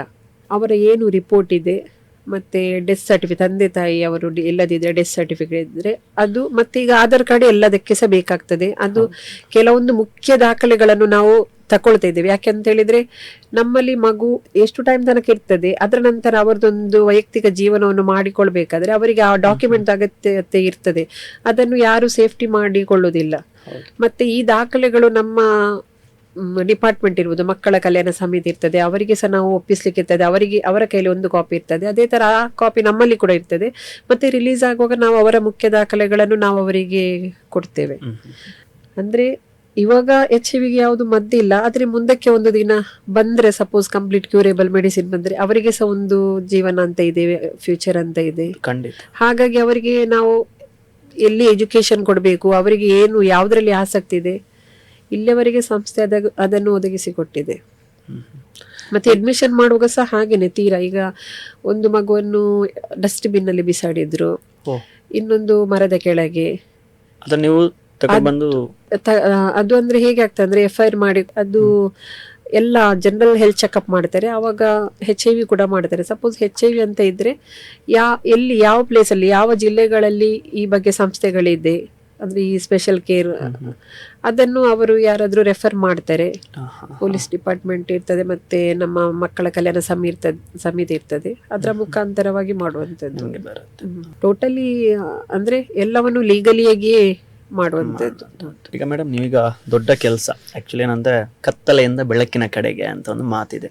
ಒಂದು ದೀಪವನ್ನ ನಾವು ಒಂದು ಕಾರ್ಯಕ್ರಮದ ಮೊದಲು ನಾವು ಅದನ್ನ ಬೆಳಗಿಸಿದ್ರೆ ಅದನ್ನೇನು ಉರಿದದು ಬೆಳಕು ಕೊಡುತ್ತೆ ಅಂತ. ನಿಮ್ಮ ಸ್ನೇಹ ದೀಪ ಸಂಸ್ಥೆ ಕೂಡ ಹಾಗೇನೆ ಕತ್ತಲಲ್ಲಿರುವಂತಹ ಮಕ್ಕಳಿಗೆ ಒಂದು ಬೆಳಕನ್ನು ಕೊಡುವಂತಹ ದೊಡ್ಡ ಕೆಲಸವನ್ನ ಮಾಡ್ತಾ ಬರ್ತಾ ಇದ್ದೀರಿ. ಅದು ಈಗ ಅಂತ ಒಂದು ಬೆಳಕನ್ನು ಕೊಡುವ ಕೆಲಸವನ್ನ ನೀವು ಮಾಡ್ಬೇಕಾದ್ರೆ ನಿಮ್ಗೆ ಅದು ಹೇಗೆ ಅಂತ, ನಿಮ್ಮ ಒಂದು ಪರ್ಸನಲ್ ಲೈಫ್ ಅಂತ ಇರುತ್ತೆ, ನಿಮ್ಮ ಫ್ಯಾಮಿಲಿ, ಅದನ್ನೆಲ್ಲ ನಿಭಾಯಿಸ್ಕೊಂಡು ಹೇಗೆ ಇದನ್ನೆಲ್ಲ ಮುಂದುವರಿಸ್ಕೊಂಡು ಹೋಗ್ತೀರಿ ಅಂತ? ಇಲ್ಲಿ ನನಗೆ ನನ್ನ ಪರ್ಸನಲ್ ಲೈಫ್ ಮತ್ತೆ ಸಂಸ್ಥೆ ಅಂತ ನಾನಲ್ಲಿ ಬೈಫರ್ಗೆಟ್ ಮಾಡಿಯೇ ಇಲ್ಲ ಯಾವತ್ತೂ ಸಹ. ಇದು ಟೋಟಲ್ ನನ್ನ ಫ್ಯಾಮಿಲಿ. ಸ್ನೇಹದೀಪ್ ಕೂಡ ನನ್ನ ಫ್ಯಾಮಿಲಿ. ಹಾಗೆ ನನಗೆ ಒಂದೇ ಫ್ಯಾಮಿಲಿ ಇರೋದು. ಕೆಲವೊಂದ್ಸಲ ಮಕ್ಕಳು ಎಷ್ಟಂತ ಕೇಳಿದ್ರೆ ನಾನು ಅದೇ ತರ ಹೇಳ್ತೇನೆ, 24 ಮಕ್ಕಳು ಆ ತರ ಹೇಳ್ತೇನೆ. ಅನಿಸಿಲ್ಲ ಯಾವತ್ತೂ ಸಹ ಹಾಗೆ ಸಪ್ರೇಟ್ ಅಂತ ಹೇಳಿಕೊಂಡು. ಆತರ ಮತ್ತೆ ಕಷ್ಟ ಆಗ್ತದೆ ಕೆಲವೊಮ್ಮೆ.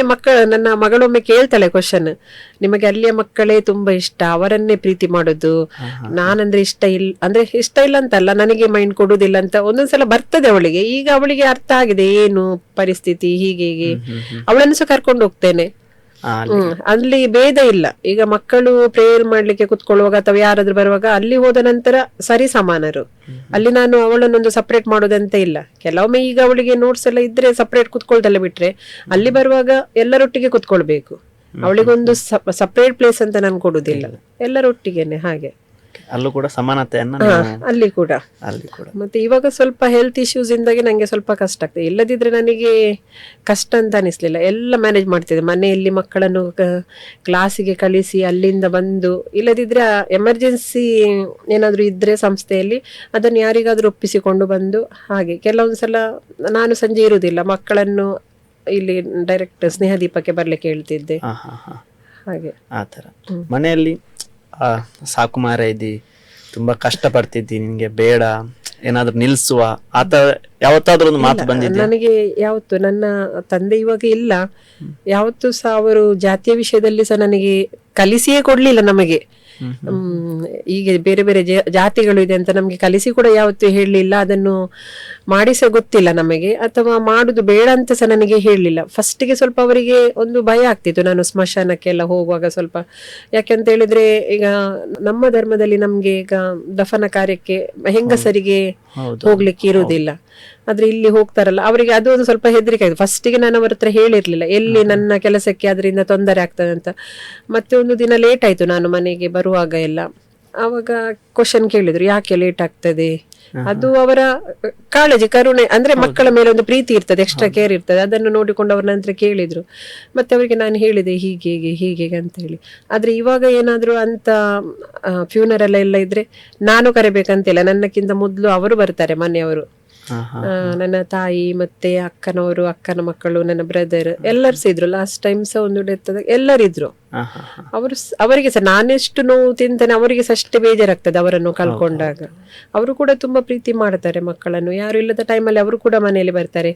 ಅವರಿಗೆ ಕೂಡ ಒಂದು ಪ್ಲೇಸ್ ಚೇಂಜ್ ಆಗ್ಬೇಕಾದ್ರೆ ನನ್ನ ತಾಯಿ ಅಥವಾ ನನ್ನ ಅಕ್ಕನವರು ಅಲ್ಲಿ ಕೂಡ ಬಂದು ಮಕ್ಕಳೊಟ್ಟಿಗೆ ಟೈಮ್ ಸ್ಪೆಂಡ್ ಮಾಡ್ತಾರೆ. ಅವರಿಗೆ ಸಹ ಒಂದು ಪೀಸ್ ಆಫ್ ಮೈಂಡ್ ಆಗ್ತದೆ. ನಿಮ್ಮ ಸಮುದಾಯದಲ್ಲಿ ಇದಕ್ಕೆಲ್ಲ ಇದಿದೆಯಾ ಮೇಡಮ್? ಈಗ ಒಂದು ಸಮುದಾಯದಲ್ಲಿ ಇರುತ್ತೆ ಆತರ ಎಲ್ಲ ನಾವು ಮಾಡಬಾರ್ದು, ಈ ತರದೇ ಕೆಲಸವನ್ನ ಮಾಡಬೇಕು. ಇಲ್ಲ, ನಮಗೆ ಅದು ಅಂತದ್ದು ಯಾವುದು ಸಹ ಸಮುದಾಯದಲ್ಲಿ ಮಾಡಬಾರ್ದು ಅಂತ ಹೇಳಿ ನಮ್ಮ ಧರ್ಮದಲ್ಲಿ ಯಾವುದು ಸಹ ಇಲ್ಲ. ಎಲ್ಲಿ ಕೂಡ ಯಾರಿಗೆ ಉಪಕಾರ ಆಗ್ತದೆ, ಯಾರಿಗೆ ಒಳ್ಳೆಯದನ್ನು ಮಾಡ್ಲಿಕ್ಕೆ ಆಗ್ತದೆ ಅದನ್ನು ಮಾಡ್ಬೇಕಂತೇಳಿ ಇವಾಗದಿಂದ ನಮ್ಮ ಧರ್ಮ ಗ್ರಂಥಗಳಲ್ಲಿ ಕೂಡ ಇದೆ, ನಮ್ಮ ಮಹಮ್ಮದ್ ಪೈಗಂಬರರು ಕೂಡ ಅದು ಹೇಳಿದ್ದಾರೆ, ಇನ್ನೊಬ್ಬರನ್ನು ನಾವು ಹುಷಾರಿಲ್ಲದವರನ್ನು ಪ್ರೀತಿಸಬೇಕು, ಹತ್ತಿರ ಮಾಡಬೇಕು ಅಂತ ಹೇಳಿಕೊಂಡು. ಎಲ್ಲಿ ಕೂಡ ನನಗೆ ಧರ್ಮದಿಂದ ಮಾಡಬಾರ್ದು ಅಂತ ಎಲ್ಲಿ ಕೂಡ ಆಕ್ಷೇಪ ಇಲ್ಲ. ಮತ್ತೆ ಇಲ್ಲಿ ಕೂಡ ಬರ್ತಾರೆ ಎಷ್ಟೋ ದಾನಿಗಳು, ಈಗ ನಮ್ಮ ಹಬ್ಬದ ಊಟ ಆಗಿರ್ಬೋದು ಅದನ್ನು ತಂದು ಕೊಡ್ತಾರೆ. ಅದೆಲ್ಲ ಭೇದ ಭಾವ ಇಲ್ಲ ಅವರಿಗೆ, ಯಾವ ಧರ್ಮ ಅದು ಇಲ್ಲದವರೇ ಬರ್ತಾರೆ ನಮ್ಮಲ್ಲಿ. ಈಗ ನನ್ಗೆ ಅಲ್ಲಿ ಕಷ್ಟ ಇದೆ, ಕೆಲವೊಂದ್ಸಲ ತುಂಬಾ ಕಷ್ಟ ಆಗ್ತದೆ ಹಣದ್ದು. ಈಗ ಹಾಸ್ಪಿಟಲ್ ಅಲ್ಲಿ ಇದ್ರೆ ನಿಮ್ಗೆ ಗೊತ್ತುಂಟು ಹಣದ್ದು. ಕೆಲವೊಮ್ಮೆ ನಾನು ಎಂತ ಮಾಡ್ತೇನೆ, ಪ್ರೈವೇಟ್ ಹಾಸ್ಪಿಟಲ್ಗೆ ಸಹ ಕರ್ಕೊಂಡು ಹೋಗ್ತೇನೆ. ಅಂತ ಟೈಮಲ್ಲಿ ಸ್ವಲ್ಪ ಒಳ್ಳೆ ಟ್ರೀಟ್ಮೆಂಟ್ ಇರ್ತದಲ್ಲ ಅಂತ ಹೇಳಿ ಕರ್ಕೊಂಡು ಹೋದ್ರೆ ತುಂಬಾ ಹಣ ಆಗ್ತದೆ. ಆವಾಗ ನನಗೆ ಎಲ್ಲರೂ, ನಾನು ಕಷ್ಟ ಆದಾಗ ನನ್ನೊಟ್ಟಿಗೆ ಹಿಂದೂ ಸಹೋದರರು ಕೂಡ ನನ್ನೊಟ್ಟಿಗೆ ದುಃಖ ಪಟ್ಟವರಿದ್ದಾರೆ, ಮುಸ್ಲಿಂ ಸಹೋದರರು ಕೂಡ ಇದ್ದಾರೆ. ನನಗೆ ನನ್ನ ಈ ಕ್ಷೇತ್ರದಲ್ಲಿ ನನಗೆ ಅಂಥದ್ದೊಂದು ಇವತ್ತಿನವರೆಗೆ ಬರ್ಲಿಲ್ಲ, ಅದು ನನಗೆ ಖುಷಿ ತುಂಬಾ. ಎಲ್ಲರೂ ಸಪೋರ್ಟ್ ಮಾಡ್ತೇನೆ, ಕ್ರಿಶ್ಚಿಯನ್ಸ್ ಇದ್ದಾರೆ, ಮುಸ್ಲಿಮ್ಸ್ ಇದ್ದಾರೆ, ಹಿಂದೂಗಳು ಇದ್ದಾರೆ. ಅಂಥದ್ದು ಯಾವತ್ತೂ ಬರ್ಲಿಲ್ಲ, ನನ್ನ ಆ ಕಣ್ಣಲ್ಲಿ ಸಹ ನನಗೆ ನೋಡ್ಲಿಲ್ಲ. ನಿಜವಾಗ್ಲೂ ಗ್ರೇಟ್ ಅಂತ ಅನಿಸ್ಬೋದು.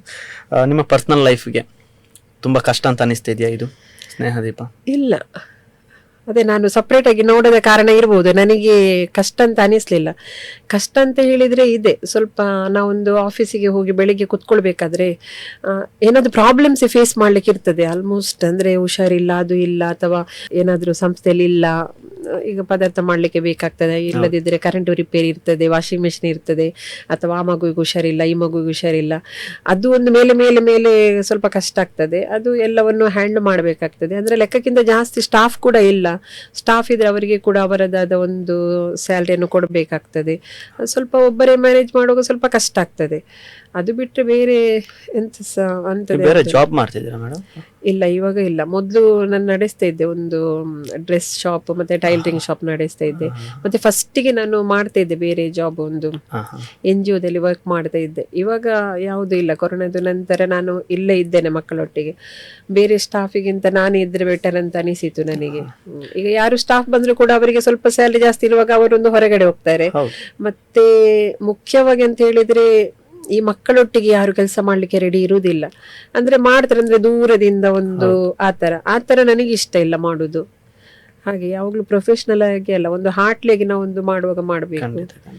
ಈಗ ನಾನು ಒಬ್ಬಳಿದ್ರೆ ಸಹ ನಾನೊಂದು 2-3 ಜನದ ಕೆಲಸ ನಾನೇ ಮಾಡ್ತೇನೆ ಹಾಗೆ. ಮತ್ತೆ ದೊಡ್ಡ ಮಕ್ಕಳು ಸಹ ಸ್ವಲ್ಪ ಹೆಲ್ಪ್ ಎಲ್ಲ ಸಪೋರ್ಟ್ ಮಾಡ್ತಾರೆ. ಲಾಕ್ಡೌನ್ ಅಲ್ಲಿ ತುಂಬಾ ಕಷ್ಟ ಆಯ್ತು ಮೇಡಮ್ ಎಲ್ರಿಗೂ ಕೂಡ, ಆಗ ಹೆಂಗೆ ನಡ್ಸ್ಕೊಂಡ್ರು ಹೋದ್ರ ಅಂತ? ಅಂದ್ರೆ ಲಾಕ್ಡೌನ್ ಅಲ್ಲಿ ಅಂದ್ರೆ ನಾನು ನನ್ನ ಮನೆಯಲ್ಲಿ ಬಾಕಿಯಾದೆ, ಮತ್ತೆ ಮಕ್ಕಳು ಸೆಂಟರ್ ಅಲ್ಲಿ ಬಾಕಿಯಾದ್ರು. ಆ ಟೈಮಲ್ಲಿ ನನಗೆ ಮಕ್ಕಳ ವಾಯ್ಸ್ ಇಲ್ಲದೆ ಒಂದು ಬೇಜಾರಾಯ್ತು. ಮತ್ತೆ ಗ್ಯಾಸ್ ಮುಗಿಯಿತು. ಗ್ಯಾಸ್ ಮುಗಿದಾದ ನಂತರ ನಾನು ಊಟ ಮನೆಯಲ್ಲಿ ಅಡುಗೆ ಮಾಡಿಕೊಂಡು ಬರುವಾಗ ಅಲ್ಲಿ ನೇತ್ರಾವತಿ ಬ್ರಿಡ್ಜ್ ಹತ್ರ ಪೊಲೀಸ್ನವರು ನಿಲ್ಲಿಸಿದ್ರು. ಅವರು ಬಿಡ್ಲಿಲ್ಲ ಬರ್ಲಿಕ್ಕೆ. ಮತ್ತೆ ಇವರಿಗೆ ಊಟ ಎಲ್ಲ ಅವರು ಎಂತ ರಿಕ್ವೆಸ್ಟ್ ಮಾಡಿದ ಸಹ ಆಶ್ರಮ ಹಾಗೆ ತುಂಬಾ ಇನ್ಸಲ್ಟ್ ಮಾಡಿದ್ರು. ಮತ್ತೆ ಸಂಜೆ ಪುನಃ ಎಂತ ಮಾಡಿದೆ, ಅಲ್ಲಿ ಒಂದು 5-6 ಜನ ಪೊಲೀಸ್ನವ್ರು ನಿಂತಿದ್ರು, ಅವರಿಗೆ ಸಹ ಪ್ಯಾಕ್ ಮಾಡಿ ಬಂದೆ ಫುಡ್, ಅವರಿಗೆ ಕೊಟ್ಟು ಮತ್ತೆ ರಿಕ್ವೆಸ್ಟ್ ಮಾಡಿ ಮತ್ತೆ ಮಕ್ಕಳಿಗೆ ಊಟ ಕೊಟ್ಟೆ. ಗ್ಯಾಸ್ ಇರ್ಲಿಲ್ಲ. ಆಮೇಲೆ ಒಬ್ರು ಯಾರೋ ಒಂದು ಪಾಸ್ ಕೊಟ್ರು. ಅದ್ರ ನಂತರ ಅಷ್ಟು ಕಷ್ಟ ಆಗ್ಲಿಲ್ಲ. ಸ್ವಲ್ಪ ಫಸ್ಟಿಗೆ ನನಗೆ ಬಂತು ಸ್ವಲ್ಪ ರೇಷನ್ ಎಲ್ಲ ಹೀಗೆ ಮಕ್ಕಳಿಗೆ ಅಂತೆ. ನಾನು ಅದನ್ನು ಅಷ್ಟು ತಕೊಳ್ಳಿಲ್ಲ, ಅಂದ್ರೆ ಸ್ಟಾಕ್ ಮಾಡ್ಲಿಕ್ಕೆ ಸಹ ಅಷ್ಟು ಜಾಗ ಎಲ್ಲ ಇಲ್ಲ. ಅದಕ್ಕೆ ನಾನು ನಮ್ಗೆ ಎಷ್ಟು ಬೇಕು ಅಷ್ಟು ಮಾತ್ರ ತಕೊಂಡೆ, ನೆಕ್ಸ್ಟ್ ಅಂತ ತಕೊಳ್ಳಿಲ್ಲ. ಮತ್ತೆ ಅದು ಕಂಟಿನ್ಯೂಸ್ ಆಗಿ ಲಾಕ್ ಡೌನ್ ಆಗ್ತದೆ ಅಂತ ಗೊತ್ತಿಲ್ಲ, ಆವಾಗ ಸ್ವಲ್ಪ ಸಮಸ್ಯೆ ಆಯ್ತು, ಎಂತ ಇರ್ಲಿಲ್ಲ. ಮತ್ತೆ ಬಂತು. ಅದೇ ನಾನು ಹೇಳಿದಲ್ಲ, ನಾಳೆಗಂತ ಸ್ಟಾಕ್ ಇಲ್ಲ, ಇವತ್ತಿಗಂತ ಏನು ಕಮ್ಮಿ ಇಲ್ಲ. ಹಾಗೆ ಯಾವತ್ತೂ ಸಹ ಸ್ವಲ್ಪ ಒಳ್ಳೆ ಊಟ ಕೊಡ್ಲಿಕ್ಕೆ ಕಷ್ಟ ಆಗಿರ್ಬೋದು, ಆದ್ರೆ ಹಸಿವೆಯಿಂದ ಕೂತ ದಿನಗಳು ಯಾವುದು ಸಹ ಇಲ್ಲ, ನಡೆದುಕೊಂಡು ಹೋಗ್ತಾ ಇದೆ. ಮತ್ತೆಂತ ಅಂದ್ರೆ ಎಲ್ಲರಿಗೆ ಟೆಸ್ಟ್ ಮಾಡಿದೆ ಕೊರೋನಾದು ಅಂದ್ರೆ ಒಂದು ಸೇಫ್ಟಿಯ ದೃಷ್ಟಿಯಿಂದ ಟೆಸ್ಟ್ ಮಾಡಿದ್ದು. ಮಕ್ಕಳೆಲ್ಲ ನೆಗೆಟಿವ್ ಬಂದ್ರು, ನಾನು ಕೊರೋನಾ ಪಾಸಿಟಿವ್ ಬಂದೆ. ನೀವು ಪಾಸಿಟಿವ್ ಬಂದ್ರ? ಆಗ ನಿಮಗೆ ಕ್ವಾರಂಟೈನ್ ಇತ್ತು ನನಗೆ. ಆವಾಗ ಮಕ್ಕಳಿಗೆ ಊಟ ಎಲ್ಲ ವ್ಯವಸ್ಥೆ ಎಲ್ಲ ಸ್ಟಾಫ್ ಇದ್ರು, ಅವ್ರು ಮಾಡ್ತಾ ಇದ್ರು. ಆದ್ರೆ ಒಂದು ಭಯ ಆಯ್ತು ನನಗೆ, ಅಂದ್ರೆ ಇಲ್ಲಿ ಕ್ವಾರಂಟೈನ್ ಅಂತ ಹೇಳಿದ್ರೆ ನನಗೆ ಅಲ್ಲೇ ಟೆಸ್ಟ್, ನಾನು ಆಶ್ರಮದಲ್ಲಿ ಟೆಸ್ಟ್ ಮಾಡಿದ ಕಾರಣ ನನಗೆ ಅಲ್ಲೇ ಕ್ವಾರಂಟೈನಿಗೆ ಸಿಕ್ಕಿತು. ನನಗೆ ಅಂದ್ರೆ ಈ ಮಕ್ಕಳಿಗೆ ಸ್ವಲ್ಪ ಬೇರೆಯವರ ಹೆಲ್ತ್ ಇಶ್ಯೂಸ್ ಇದ್ರೆ ಸಹ ಬೇಗ ಇವರಿಗೆ ಸ್ಪ್ರೆಡ್ ಆಗ್ತದೆ, ಅದು ಅವರ ಇಮ್ಯುನಿಟಿ ಪವರ್ ಕಮ್ಮಿ ಇರುವ ಕಾರಣ ಅದೊಂದು ಸ್ವಲ್ಪ ಟೆನ್ಷನ್ ಆಗ್ತಿತ್ತು ನನ್ನಿಂದಾಗಿ ಈಗ ಬಾಕಿ ಮಕ್ಕಳಿಗೆ ಆಗ್ತದೆ ಏನಂತ. ಆದ್ರೆ ನಂಗೆ ಪಾಸಿಟಿವ್ ಮಾತ್ರ ಬಂತು, ಬಟ್ ಯಾವುದು ಸಿಂಪ್ಟಮ್ ಇರ್ಲಿಲ್ಲ ಅಣ್ಣನಿಗೆ. ಲೈಟ್ ಆಗಿ ಶೀತ ಇತ್ತು, ಮತ್ತೆ ಫೀವರ್ ಎಲ್ಲ ಯಾವುದು ಇರ್ಲಿಲ್ಲ, ಕೆಮ್ಮು ಕಫ್ ಏನೂ ಇರ್ಲಿಲ್ಲ. ಮತ್ತೆ ನಾನು ನಾರ್ಮಲ್ ಆಗಿದ್ದೆ, ಯಾವುದು ತೊಂದರೆ ಫ್ಯಾಮಿಲಿಗೆಲ್ಲ ಸ್ವಲ್ಪ ಫ್ಯಾಮಿಲಿಗೆ ನಾನು ಯಾರಿಗೆ ಹೇಳಲಿಲ್ಲ. ನನ್ನ ಅಮ್ಮನ ಹತ್ರ ನಾನು ಹೇಳಿದೆ, ಹೀಗೆ ಆಗಿದೆ, ನನ್ನ ಮಕ್ಕಳು ಅಂದ್ರೆ ಮನೆಯಲ್ಲಿ ಮಕ್ಕಳಿದ್ರು, ಅವರಿಗೆ ಸ್ವಲ್ಪ ನೋಡಿಕೊಳ್ಳಿ ಅಂತ ಹೇಳಿದೆ ನಾನು. ಹಾಗೆ ಮತ್ತೆ ಯಾವುದು ತೊಂದರೆ ಆಗ್ಲಿಲ್ಲ. ಈಗ ನಿಮ್ಮ ಸ್ನೇಹದೀಪ ಸಂಸ್ಥೆ ನಮ್ಮ ಮಂಗಳೂರಲ್ಲ ನಮಗೆಲ್ಲಿಗೆ ಗೊತ್ತಿದೆ. ಈಗ ರಾಜ್ಯ ಮಟ್ಟದಲ್ಲಿ ಗುರುತಿಸ್ಕೊಂಡಿದ್ಯಾ? ನಮ್ಮ ಸರ್ಕಾರ ಏನಾದರೂ ನೋಡಿ ಇಂಥ ಒಂದು ಒಳ್ಳೆ ಕೆಲಸ ಮಾಡ್ತಾ ಇದ್ದಾರೆ, ಏನಾದರೂ ಒಂದು ಆ ಕಡೆಯಿಂದ ಗೌರವ ಏನಾದರೂ ಸಿಕ್ಕಿದೆಯಾ ಅಂತ? ಜಿಲ್ಲಾ ರಾಜ್ಯೋತ್ಸವ ಪ್ರಶಸ್ತಿ ನಂಗೆ ಸಿಕ್ಕಿದೆ 2012ರಲ್ಲಿ ಸಿಕ್ಕಿದೆ. 2012ರಲ್ಲಿ ಸನ್ಮಾನ ಪ್ರಶಸ್ತಿಗಳಂತ ಬೇಕಾದಷ್ಟು ಬಂದಿದೆ, ಆದ್ರೆ ಯಾವುದು ಒಂದೇ ಒಂದು ಪ್ರಶಸ್ತಿಗೆ ನಾನು ಅಪ್ಲಿಕೇಶನ್ ಹಾಕ್ಲಿಲ್ಲ. ನಾನಾಗಿ ಅದನ್ನು ಬಯಸಿದ್ದು ಕೂಡ ಅಲ್ಲ, ಬಯಸ್ಲಿಲ್ಲ, ಅದಾಗಿ ಬಂದಿದೆ. ಆದ್ರೆ ಮತ್ತೆ ಇತ್ತೀಚೆಗೆ ನಾನು ಯಾಕೆ ಅದನ್ನು ತಕೊಳ್ತಾ ಇದ್ದೇನೆ ಅಂತ ಹೇಳಿದ್ರೆ, ಸಂಸ್ಥೆ ಒಂದು ನಡಿಬೇಕಾದ್ರೆ ಒಂದಷ್ಟು ಅದರ ಪರಿಚಯ ಆಗ್ಬೇಕು. ನಮ್ಮಲ್ಲಿ ಒಳ್ಳೆಯವರು ಇದ್ದಾರೆ, ದಾನ ಧರ್ಮ ಮಾಡುವವರು ಕೂಡ ಇದ್ದಾರೆ. ಅದನ್ನು ಎಲ್ಲಿಗೆ ಮುಟ್ಟಿಸ್ಬೇಕಂತ ಕೆಲವರಿಗೆ ಗೊತ್ತಿಲ್ಲ. ಅದು ಸ್ವಲ್ಪ ಗೊತ್ತಾಗ್ಲಿ ಅಂತ ಹೇಳಿಕೊಂಡು ನಾನು ಕೆಲವೊಂದನ್ನು ಸ್ವೀಕರಿಸ್ಲಿಕ್ಕೆ ಹೋಗ್ತೇನೆ, ಕೆಲವೊಂದನ್ನು ಬೇಡ ಅಂತ ಹೇಳ್ತೇನೆ. ಹಾಗೆ ಎಲ್ಲಾದ್ರೂ ಮಕ್ಕಳಿಗೆ ಏನಾದರೂ ಸಪೋರ್ಟ್ ಆಗ್ತದಲ್ವಾ ಅಂತ ಹೇಳಿಕೊಂಡು. ಎಲ್ಲ ಪ್ರಶಸ್ತಿಗಳಲ್ಲಿ ಸಪೋರ್ಟ್ ಸಿಗ್ತದಂತಲ್ಲ, ಆದ್ರೆ ಅಟ್ಲೀಸ್ಟ್ ಅದರಿಂದ ಯಾರಾದ್ರೂ ಒಂದು ಮುಂದಕ್ಕೆ ಬರ್ಬೋದು, ನಮ್ಮ ಒಂದು ಕೈ ಹಿಡಿಲಿಕ್ಕೆ ಸಹಾಯಕ್ಕೆ ಅಂತ ಒಂದು ಯೋಚನೆ ಇದೆ. ಇವತ್ತು ತುಂಬಾ ಇದೆ, ನನಗೆ ಹೇಳಲಿಕ್ಕೆ ಮರೆತು ಹೋಗ್ತದೆ. ಅರ್ಪಣಾ ಪ್ರಶಸ್ತಿ ಇದೆ, ಗುರು ಅವಾರ್ಡ್ ಇದೆ, ಮತ್ತೆ ತುಂಬಾ ಇದೆ, ಸ್ವಾಭಿಮಾನಿ ಅವಾರ್ಡ್ ಇದೆ, ಹಿಮಾಲಯ ಸಂಸ್ಥೆ ಡ್ರಗ್ ಕಂಪನಿ ಅವರು ಕೊಟ್ಟಿದ್ದಾರೆ, ಮತ್ತೆ ಗವಿಸಿದ್ದೇಶ್ವರ ಮಠದಲ್ಲಿ ಸಿಕ್ಕಿದೆ, ಮತ್ತೆ ಕೋಲಾರ ಅಲ್ಲಿ ಕರಾವಳಿ ಒಂದು ಸಂಘ ಉಂಟು, ಅಲ್ಲಿ ತುಂಬಾ ಬೇಕಾದಷ್ಟಿದೆ. ಒಂದು 150-200ರಷ್ಟು ಒಂದು ಪ್ರಶಸ್ತಿಗಳು ಸಿಕ್ಕಿದೆ. ಪ್ರೆಸ್ ಕ್ಲಬ್ ಅವಾರ್ಡ್ ಸಿಕ್ಕಿದೆ. ಮತ್ತೆ ಲಾಸ್ಟ್ ಟೈಮ್ ಕುದ್ರೋಳಿ ದೇವಸ್ಥಾನದಲ್ಲಿ ಅಸಾಮಾನ್ಯ ಸ್ತ್ರೀ ಸಿಕ್ಕಿತ್ತು, ನಾವು ಕೂಡ ಇದ್ವಿ. ಹಾಗೆ ಒಂದು ಸಂಸ್ಥೆ ನಡೆಸಬೇಕಾದ್ರೆ ತುಂಬಾ ಕಷ್ಟ ಇದೆ ಮೇಡಮ್. ನೀವು ಹೇಳಿದ್ರಿ ಸರ್ಕಾರದಿಂದ ಏನು ಅಷ್ಟು ದೊಡ್ಡ ಏನು ಬರ್ತಾ ಇಲ್ಲ, ಲಾಕ್ಡೌನ್ ಸಮಯದಲ್ಲಿ ತುಂಬಾ ಕಷ್ಟ ಆಗಿರ್ಬೋದು ನಿಮಗೆ. ಅತೀವ ಒಂದು ಕಷ್ಟದ ದಿನ ಅಂತ ಯಾವ್ದಾದ್ರು ಇದೆಯಾ ಅಂತ? ಮಕ್ಕಳಿಗೆ ಇವತ್ತಿಗೆ ಊಟಕ್ಕಾಗ್ಬೇಕು ಆ ತರ ಏನಾದ್ರು ಅಂಥದ್ದು ದಿನಗಳಿತ್ತು. ಅಂದ್ರೆ ಮನೆಯಲ್ಲಿ ಇದು 10 ಪಟ್ಟು ಜಾಸ್ತಿಯಲ್ಲಿ ಜವಾಬ್ದಾರಿಗಳಿರ್ತದೆ ಇತ್ತು, ಅಂಥದ್ದು ದಿನಗಳು ಸಹ ಇತ್ತು. ನನ್ನ ಹತ್ರ ಇದ್ದ ಒಡವೆಗಳನ್ನು ಇಟ್ಟುಕೊಂಡು, ಮತ್ತೆ ಕೆಲವೊಂದು ಫೀಸ್ ಕಟ್ಟಲಿಕ್ಕೆ ಕಷ್ಟ ಆಗಿದೆ. ಕೆಲವೊಂದು ಈಗ ಬ್ಯೂಟಿಷಿಯನ್ ಅಥವಾ ಒಂದು ಫ್ಯಾಷನ್ ಡಿಸೈನರ್ ಎಲ್ಲ ಮಾಡಬೇಕಾದ್ರೆ ಸ್ವಲ್ಪ ದೊಡ್ಡ ಅಮೌಂಟ್ ಬೇಕಾದ್ರೆ, ನನಗೆ ದೊಡ್ಡ ಅಮೌಂಟ್ ಆಗ್ತದೆ ಅದು 25,000 ಎಲ್ಲ ಆಗುವಾಗ. ಅಂತ ಟೈಮಲ್ಲಿ ಕಳಿಸ್ಕೊಡ್ತೀರಿ. ಈಗ ಒಬ್ರು B.Ed ಮಾಡ್ತಾ ಇದ್ದಾರೆ, ಅದು ಕೂಡ 45,000 ಇದೆ ಇಯರಿಗೆ. ನಿಜವಾಗ್ಲು ನೀವು ಆಗ ಹೇಳಿದ್ರಿ, ನೀವು ನಿಮ್ಗೆ ಎಷ್ಟು ಮಕ್ಕಳು ಅಂತ ಕೇಳಿದಾಗ ನಾನು 26 ಅಂತ 24 ಅಂತ ಹೇಳ್ತೀನಿ ಅಂತ. ಅದು ನಿಜವಾಗ್ಲೂ ಸತ್ಯ ಮೇಡಮ್. ಎಲ್ಲ ಅವರ ವಿದ್ಯಾಭ್ಯಾಸ ನೋಡ್ಕೋತೀರಿ, ಅವ್ರಿಗೆ ಅವ್ರ ಮದುವೆ ಮಾಡಿಸ್ಕೊಡ್ತೀರಿ, ಮತ್ತೆ ನಿಮ್ಮ ಮಕ್ಕಳ 2 ಮಕ್ಕಳನ್ನ ಬಿಟ್ಟು ಅವ್ರ ಸ್ವಂತ ಮಕ್ಳ ತರ ನೋಡ್ತಾ ಇದ್ದೀರಿ. ಆವಾಗ ನೋಡಕ್ ಹೋದ್ರೆ ನೀವು ನಿಜವಾಗ್ಲೂ ಅದು ನಿಮ್ಮ 26 ನಿಮ್ಮ ಮಕ್ಕಳೇ. ನಿಜವಾಗಿ ನೋಡಕ್ ಹೋದ್ರೆ ತುಂಬಾ ದೊಡ್ಡ ಕೆಲಸ ಮೇಡಮ್. ನೀವೊಂದು, ನಾನು ಪದೇ ಹೇಳೋದಂತಲ್ಲ, ಒಂದು ಬೇರೆ ಧರ್ಮದವರಾಗಿ ಒಂದು ಮುಸ್ಲಿಂ ಧರ್ಮದಲ್ಲಿ ಇದ್ದು ಇಂಥ ಒಂದು ಧೈರ್ಯವನ್ನ ಮಾಡಿ ಒಂದು ಸಮಾಜದ ಮುಂದೆ ಬಂದು ಇಂಥ ಕೆಲಸವನ್ನ ಮಾಡ್ತಿರೋದು ನೀವು ರಿಯಲ್ ಗ್ರೇಟ್. ನೀವು ಆ್ಯಕ್ಚುಲಿ ನಮ್ಗೆ ತುಂಬ ಖುಷಿ ಆಗ್ತದೆ ನಿಮ್ಮ ಜೊತೆ ನಾನು ಮಾತಾಡ್ತಿದ್ದೀನಿ ಅಂತ ಹೇಳಿದ್ರೆ ನನಗೇನು ತುಂಬ ಖುಷಿ ಆಗ್ತಿದೆ. ಈ ಮಹಿಳೆಯರಿಗೆ, ಕೆಲವು ಮಹಿಳೆಯರಿದ್ದಾರೆ ನಮ್ಮ ಸಮಾಜದ ಮಹಿಳೆಯರಿಗೆ, ಏನಾದರೂ ನಿಮ್ಮಿಂದ ಏನಾದರೂ ಒಂದು ಅವರಿಗೆ ಒಂದು ಕಿವಿ ಮಾತು.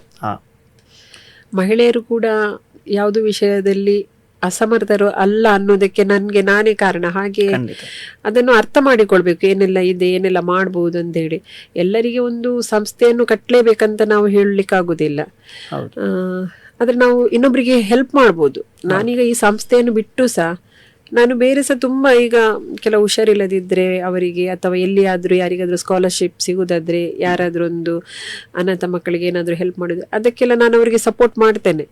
ನಾನು ಅದರಿಂದ ಏನು 1 ರೂಪಾಯಿ ಸಹ ನಾನು ಎಕ್ಸ್ಪೆಕ್ಟ್ ಮಾಡಿಕೊಂಡು ಮಾಡೋದಲ್ಲ. ಏನಾದ್ರೂ ಯಾರಿಗೆ ಸಹ ಒಳ್ಳೇದಾಗ್ಲಿ, ಅದರಲ್ಲಿ ಸಹ ನಾನು ಯಾವುದು ಜಾತಿ ಧರ್ಮವನ್ನು ನೋಡದೆ ಯಾರಿಗೆ ಎಷ್ಟು ಮಾಡ್ಲಿಕ್ಕೆ ಅದನ್ನ ನಾನು ಮಾಡ್ತೇನೆ. ಹಾಗೆ ಯಾರು ಸಹ ಒಂದು ಹತ್ತಿರದ ಮನೆಯಲ್ಲಿ ಹುಷಾರಿರುವುದಿಲ್ಲ, ನಾವು ದ್ವೇಷ ಸಹ ಮಾಡಿಕೊಂಡು ಏನು ಮಾಡ್ಲಿಕ್ಕೆ ಇಲ್ಲ ಇವತ್ತು. ಹಾಗಾಗಿ ಅವರು ಸಹ ಮನೆಯಲ್ಲಿ ಒಳಗಿರುವ ಮಹಿಳೆಯರು ಕೂಡ ಇದ್ದಾರೆ, ಅವರ ಹತ್ರ ಸಹ ಒಂದು ಸಾಮರ್ಥ್ಯ ಇರ್ತದೆ. ನಾವು ಏನಾದ್ರೂ ಒಂದು ಸೋಷಿಯಲ್ ಸರ್ವಿಸ್ ಅದನ್ನು ಹೀಗೆ ಮೀಡಿಯಕ್ಕೆ ತಂದೆ ಆಗ್ಬೇಕಂತ ಇಲ್ಲ, ಸಂಸ್ಥೆ ಕಟ್ಟಿಯೇ ಮಾಡ್ಬೇಕಂತ ಇಲ್ಲ, ಯಾವುದಾದ್ರು ಸಣ್ಣ ಪುಟ್ಟ ಮಾಡ್ಬೋದಂತ ಹೇಳ್ತೇನೆ ಅಷ್ಟೇ, ಸಾಧ್ಯ ಇದೆ ಮಾಡಲಿಕ್ಕೆ. ನಿಜವಾಗ್ಲೂ ಮೇಡಮ್, ನೀವು 1 ರೂಪಾಯಿಗೆ ಕೂಡ ಏನು ಬಯಸಲಿಲ್ಲ, ಯಾವುದೇ ಒಂದು ಲಾಭಾಂಶವನ್ನೇನು ಇಡದೆ ಒಂದು ನಿಸ್ವಾರ್ಥ ಸೇವೆಯನ್ನು ಮಾಡ್ತಾ ಇದ್ದೀರಿ. ನಾನು ಕೂಡ ವೀಕ್ಷಕರಿಗೆ ಇಷ್ಟೇ ಹೇಳೋದು, ನಮ್ಮ ಈ ಒಂದು ವಾಯ್ಸ್ ಆಫ್ ಕುಡ್ಲ ನೋಡ್ತಿರುವಂಥ ಎಲ್ಲ ವೀಕ್ಷಕರು ಕೂಡ ನಮ್ಮ ಸ್ನೇಹದೀಪ ಸಂಸ್ಥೆ, ನಮ್ಮ ಮೇಡಮ್ ಅವರು ಒಂದು 24 ಮಕ್ಕಳಿಗೆ ಇದ್ದಾರೆ. ಯಾವುದೇ ಒಂದು ಆಸೆ ಆಕಾಂಕ್ಷೆಗಳನ್ನು ಬಯಸದೆ, ಆಗ ಹೇಳಿದ್ರು ಪ್ರಶಸ್ತಿಗಳು ತುಂಬಾ ಬಂದಿವೆ, ಅನಿವಾರ್ಯ ಇಷ್ಟೇ, ಮುನ್ನಡೆಸ್ಕೊಂಡು ಹೋಗ್ಬೇಕಲ್ಲ, ಅದಕ್ಕೋಸ್ಕರ ನಾನು ತಗೋತಾ ಇದ್ದೀನಿ ಅಂತ ಒಂದು ಪ್ರಶಸ್ತಿಯನ್ನ. ಯಾರೆಲ್ಲ ನೋಡ್ತಾ ಇದ್ದೀರಿ ವೀಕ್ಷಕರು, ನಿಮ್ಗೆ ಏನಾದ್ರು ಇಂಥ ಒಂದು ಸಂಸ್ಥೆಗೆ ಏನಾದ್ರು ಸ್ವಲ್ಪ ಮಟ್ಟಿನಲ್ಲಿ ಏನಾದ್ರು ನಮಗೆ ಈ ಒಂದು ಸಂಸ್ಥೆ ನಾವು ಏನಾದ್ರು ಸಹಾಯ ಮಾಡಬೇಕು ಅಂತ ಇದ್ರೆ, ದಯವಿಟ್ಟು ನಮ್ಮ ಸ್ನೇಹದೀಪ ಸಂಸ್ಥೆಯನ್ನ ನೀವೆಲ್ಲರೂ ಕೂಡ ಸಂಪರ್ಕಿಸಬಹುದು. ಹಾಗೇನೆ ನಮ್ಮ ತಪ್ಸಮ್ ಅವರನ್ನು ಕೂಡ ಸಂಪರ್ಕಿಸಬಹುದು ಅಂತ ನಾನು ಕೇಳ್ಕೊತಾ ಇದ್ದೀನಿ. ಈಗ ಮೇಡಮ್, ನೀವು ಹೇಳಿದ್ರಿ ಸ್ನೇಹದೀಪ ಸಂಸ್ಥೆ ಏನು ಬಾಡಿಗೆಯಲ್ಲಿ ಇದೆ ಅಂತ, ಸ್ವಂತ ನಿಮ್ದೇ ಯಾವುದೇ ಒಂದು ಕಟ್ಟಡ ಇಲ್ಲ, ಬಾಡಿಗೆಯಲ್ಲಿ ಇದೆ ಅಂತ. ಈಗ ಬಾಡಿಗೆ ಕಟ್ಟಬೇಕು, ಮಕ್ಕಳಿಗೆ 3 ಹೊತ್ತು ಊಟ ಆಗ್ಬೇಕು, ಅವರ ವಿದ್ಯಾಭ್ಯಾಸ, ಆರೋಗ್ಯ, ಅದೇ ಹೇಳಿದ್ರಿ ನಾವು ಗೌರ್ಮೆಂಟ್ ಹಾಸ್ಪಿಟಲ್ಗೆ ಒಂದೊಂದ್ಸಲ ಹೋಗೋದಿಲ್ಲ ನಾವು, ಅವರಿಗೆ ಒಳ್ಳೆ ಚಿಕಿತ್ಸೆ ಬೇಕಾದ್ರೆ ನಾವು ಹಣ ಕೊಟ್ಟು ಪ್ರೈವೇಟ್ ಹಾಸ್ಪಿಟಲ್ಗೆಲ್ಲ ಹೋಗ್ತೀವಿ ಅಂತ ಹೇಳಿದ್ರಿ. ನಮ್ಮ ಈ ಒಂದು ಕಾರ್ಯಕ್ರಮದ ಮುಖೇನ, ನಮ್ಮ ವಾಯ್ಸ್ ಆಫ್ ಕುಡ್ಲ ಕಾರ್ಯಕ್ರಮದ ಮುಖೇನ ವೀಕ್ಷಕರು ಕೂಡ ನೋಡ್ತಾ ಇದ್ದಾರೆ, ದಾನಿಗಳು ಕೂಡ ಇದ್ದಾರೆ. ಯಾರಿಗೆ ಅದು ನಿಮ್ಮ ಒಂದು ನಂಬರ್ ಕೂಡ ಕೆಳಗಡೆ ಹೋಗ್ತಾ ಇದೆ. ಖಂಡಿತವಾಗ್ಲೂ ನೀವು 1 ರೂಪಾಯಿಯನ್ನ ಬೇಡದವರಲ್ಲ. ನೀವು ಕೂಡ ಇನ್ನು ನಿಮ್ದು ಕೂಡ ಹೆಲ್ತ್ ವಿಷಯ ಇದೆ, ನಿಮ್ಮ 2 ಮಕ್ಕಳಿದ್ದಾರೆ, ಅದನ್ನೆಲ್ಲ ನಡೆಸಬೇಕಾದ್ರೆ ಸರ್ಕಾರದಿಂದ ದೊಡ್ಡ ಮೊತ್ತದ ಅಮೌಂಟ್ ಎಲ್ಲ ಬರೋದಿಲ್ಲ. ನಾವು ಕೂಡ ತುಂಬಾ ಕೇಳಿದ್ದೀವಿ. ನಿಮ್ಮ ಮುಖೇನ ನಮ್ಮ ದಾನಿಗಳಲ್ಲಿ ನೀವು ಕೇಳ್ಬೋದು ಮೇಡಮ್. ದಾನಿಗಳಲ್ಲಿ ಕೇಳೋದಂತ ಹೇಳಿದರೆ, ಇವತ್ತು ನಾವು ಬಾಡಿಗೆ ಮನೆಯಲ್ಲಿದ್ದೇವೆ, ಅದು ಪರ್ಮನೆಂಟ್ ಆದ ಒಂದು ಸೋರ್ಸ್ ಅಂತ ನಮಗೆ ಎಂತ ಇಲ್ಲ. ಅದಕ್ಕೆ ನನಗೆ ಅದೊಂದು ಬಾಡಿಗೆದೊಂದು ಇದ್ದರೆ ಫುಡ್ದು ಹೇಗಾದರೂ ಮಾಡ್ಬೋದು, ಬಾಡಿಗೆದೊಂದು ವ್ಯವಸ್ಥೆ ಬೇಕಾಗ್ತದೆ. ಹಾಗಾಗಿ ನಮಗೆ ಯಾರಾದರೂ ದಾನಿಗಳು ಒಂದು ಸ್ಥಳದ ಅವಕಾಶವನ್ನು ಮಾಡಿಕೊಟ್ರೆ ಉಚಿತವಾಗಿ, ಅಥವಾ ಒಂದು ಹಳೆ ಮನೆಯನ್ನಿದ್ರೆ ಒಂದು ಬಾಡಿಗೆ ರಹಿತವಾಗಿ ಕೊಟ್ಟರೆ ಒಳ್ಳೇದಿತ್ತು. ಯಾಕೆಂತ ಹೇಳಿದರೆ ಎಕ್ಸ್ಪೆಕ್ಟೇಷನ್ ಅಂತ ಅಲ್ಲ ಹೇಳೋದು, ಇವತ್ತು ಇದೊಂದು ನನ್ನೊಬ್ಬಳ ಕಾರ್ಯಕ್ರಮ ಅಲ್ಲ, ಇದು ಒಂದು ಸಮಾಜದ ಕಾರ್ಯಕ್ರಮ ಆಗ್ಬೇಕು. ಅದರಲ್ಲಿ ಎಲ್ಲರೂ ಸಹ ಬೇಕು, ಅಂದ್ರೆ ಬರ್ಬೇಕು, ಅದರಲ್ಲಿ ಮುಖ್ಯವಾಹಿನಿಗೆ ಬರ್ಬೇಕು. ಅವರು ಕೂಡ ನಮ್ಮದೇ ಅಂತ ಹೇಳಿ ಎಲ್ಲರೂ ತಿಳ್ಕೊಳ್ಬೇಕು. ಹಾಗಾಗಿ ಎಲ್ಲರೂ ಕೈ ಜೋಡಿಸ್ಬೇಕಂತ ಕೇಳ್ಕೊಳ್ತೇನೆ ಇದರೊಟ್ಟಿಗೆ. ಮತ್ತೆ ಇದನ್ನು ಮುಂದುವರಿಸ್ಲಿಕ್ಕೂ ಕೂಡ ನನಗೆ ಇಲ್ಲೇ ತನಕ ಸಾಮರ್ಥ್ಯ ಇದೆ, ಅಲ್ಲಿ ತನಕ ನಾನು ಮಾಡ್ತೇನೆ. ಇದರಿಂದ ಒಂದು ಸ್ಟೆಪ್ ಹಿಂಜರಿವ ಇದೇ ಇಲ್ಲ. ಅದರಲ್ಲಿ ನನಗೆ ಎಷ್ಟು ಸಾಧ್ಯತೆ ಅದನ್ನ ಮಾಡ್ತೇನೆ. ಮುಂದಕ್ಕೆ ಇಂಥ ಒಂದು ಮಕ್ಕಳನ್ನು ಯಾರು ನೋಡ್ತಾರೆ ಅಂತ ನನಗೆ ಗೊತ್ತಿಲ್ಲ, ಆದ್ರೆ ನನ್ನ ಆಶ್ರಮದಲ್ಲಿರೋ ಮಕ್ಕಳಾದ್ರೆ ನಾನು ಹೇಳ್ತೇನೆ ಅವರಿಗೆ, ಏನಂತ ಹೇಳಿದ್ರೆ, ನೀವು ಯಾರಾದ್ರೂ ಇದನ್ನು ಮುಂದುವರಿಸುವುದಾದ್ರೆ ಮುಂದುವರಿಸಿ. ಯಾಕೆಂದ್ರೆ ಇದು ನನ್ನ ಒಂದು ಕನಸು ಅಷ್ಟೇ, ನನ್ನ ಆಸ್ತಿ ಅಲ್ಲ. ಇಲ್ಲಿ ನಮ್ಮ ಮಕ್ಕಳಿಗೆ ಇದು ಇಲ್ಲ, ಎಂತ ಅದರಲ್ಲಿ ಪಾಲಿಲ್ಲ. ಅವರದನ್ನು ಹೃದಯ ಪೂರ್ವಕವಾಗಿ ಅದನ್ನು ಮೆಚ್ಚಿ ಸೇವೆ ಮಾಡೋದಾದ್ರೆ ಮಾಡಬಹುದು. ಅದು ಗೊತ್ತಿಲ್ಲ ನಮಗೆ ಯಾರು ಹೇಗಿರ್ತಾರೆ ಅಂತ ಹೇಳಿಕೊಂಡು. ಹಾಗೆ ನನ್ನ ಮಕ್ಕಳ ಹತ್ರ ಹೇಳಿದ್ದೇನೆ, ನಿಮ್ಗೆ ಯಾರಿಗಾದ್ರೂ ಮುಂದುವರಿಸ್ಲಿಕ್ಕೆ ಇಷ್ಟ ಇದ್ರೆ ಅದನ್ನು ಮುಂದುವರಿಸಬೇಕು. ಅದು ನಾನು ಅವರಿಗೆ ಹೇಳಿದ್ದೇನೆ, ಇದರಲ್ಲಿ ಯಾವುದು ಏನು ನಿಸ್ವಾರ್ಥ ಸೇವೆ ಆಗ್ಬೇಕು, ಒಂದಷ್ಟು ಮಕ್ಕಳಿಗೆ ಅದರಿಂದ ಉಪಯೋಗ ಆಗ್ಬೇಕು ಅಂತ ಹೇಳಿಕೊಂಡು. ಓಕೆ ಮೇಡಮ್, ಈಗ ನಮ್ಮ ಈ ವಾಯ್ಸ್ ಆಫ್ ಕುಡ್ಲ ಈ ಒಂದು ಕಾರ್ಯಕ್ರಮದ ಮುಖೇನ ನಾನು ಕೇಳ್ತಿರುವಂತಹ ಪ್ರಶ್ನೆ, ಈಗ ನಮ್ಮ ಜೀವನದಲ್ಲಿ ನಾವು ಸಣ್ಣ ಪುಟ್ಟ ವಿಷಯಗಳು, ಸಣ್ಣ ಪುಟ್ಟ ಏನಾದರೂ ಕಷ್ಟಗಳು ಬಂದರೆ ತುಂಬ ನಾವು ಬೇಸತ್ತು ಹೋಗ್ತೀವಿ. HIV ಅಂತ ಒಂದು ಹೆಸರಿನ ಪೀಡಿತರನ್ನ, ಆ ಕಾಯಿಲೆಯವರನ್ನ ಕಂಡಾಗ ಈ ಸಮಾಜ ದೂರ ಇಡ್ತಾರೆ. ಆದ್ರಿಂದ ನಿಮ್ಮ ಅಂಥವರಿಗೆ ಒಂದು ಹೃದಯದಿಂದ ಏನಾದರೂ ಒಂದು ಮಾತು ಅಂದರೆ, ಅವರು ಕೂಡ ನಿಮ್ಮಂತೆ ಮನುಷ್ಯರು, ಅವರಿಗೂ ಕೂಡ ಒಂದು ಪ್ರೀತಿಯ ಅಗತ್ಯ ಇದೆ, ತುಂಬ ಅಗತ್ಯ ಇದೆ. ಅದು ಎಲ್ಲವನ್ನು ಅವರು ಕಳ್ಕೊಳ್ತಾರೆ. ನಮಗೆ ಒಬ್ಬರು ನೋವು ಮಾಡಿದಾಗ ಅದನ್ನು ಸಹಿಸಲಿಕ್ಕೆ ನಮಗೆ ಆಗೋದಿಲ್ಲ, ಅದು ಎಷ್ಟು ನಾವು ಕೊರಗ್ತಾ ಇರ್ತೇವೆ. ಹಾಗಿರುವಾಗ ಯಾರೂ ಇಲ್ಲದ ಅಂತಹ ಒಂದು ಅವರಿಗೆ ಪ್ರೀತಿ ತೋರಿಸಿ, ಅವರನ್ನು ಏಡ್ಸ್ ಅಂತೇಳಿ ಒಂದು ಎಂತ ಪಾರ್ಶಾಲಿಟಿ ಮಾಡೋದು, ಅಸ್ಪೃಶ್ಯತೆ ಆ ಥರ ಯಾರು ಸಹ ಯಾವತ್ತೂ ಸಹ ಮಾಡಬೇಡಿ. ಅವರ ಮನಸ್ಸು, ಅವರಿಗೆ ಕೂಡ ಭಾವನೆಗಳಿದೆ, ಆ ಥರ ಅಷ್ಟೇ ಪ್ರೀತಿ ತೋರಿಸಿ. ಪ್ರೀತಿ ಒಂದು ಮನುಷ್ಯನಿಗೆ ಇನ್ನಷ್ಟು ಅವರ ಆಯುಷ್ಯ ಏನಿದೆ ಅದನ್ನು ಮೀರಿ ಕೂಡ ಒಂದು ಆರೋಗ್ಯ ಕೂಡ ಉತ್ತಮ ಆಗ್ಬೋದು ಆ ಪ್ರೀತಿಯನ್ನು ಕೊಟ್ಟಾಗ. ಮದ್ದಿಗಿಂತ ಸಹ ಆ ಪ್ರೀತಿ ಅವರಿಗೆ ಇಂಪಾರ್ಟೆಂಟ್ ಅಂತ ಅನ್ನಿಸ್ತದೆ. ಅದನ್ನು ಹೇಳಲಿಕ್ಕೆ ನಾನು ಇಷ್ಟಪಡ್ತೇನೆ. ಖಂಡಿತವಾಗಿ ಮೇಡಮ್. ಎಷ್ಟೋ ಮಕ್ಕಳಿಗೆ ನೀವು ತಾಯಿಯಾಗಿದ್ದೀರಿ, ತಾಯಿಯ ಮುಖೇನ ದೇವರಾಗಿದ್ದೀರಿ. ಸ್ನೇಹದೀಪ ಸಂಸ್ಥೆ ಮುಖೇನ ಇಷ್ಟು 24 ಮಕ್ಕಳನ್ನ ಈಗ ಏನು ಅವರಿಗೆ ವಿದ್ಯಾಭ್ಯಾಸ ಕೊಟ್ಟು ಅವರ ಜೀವನಕ್ಕೆ ನೀವು ಬೆಳಕನ್ನು ನೀಡ್ತಾ ಇದ್ದೀರಿ. ನಮ್ಮ ಈ ಒಂದು ಶೋಗೆ ಬಂದಿದ್ದೀರಿ, ನಮಗೆ ಕೂಡ ತುಂಬ ಖುಷಿ ಆಯಿತು ನಿಮ್ಮ ಜೊತೆ ಮಾತಾಡಿ.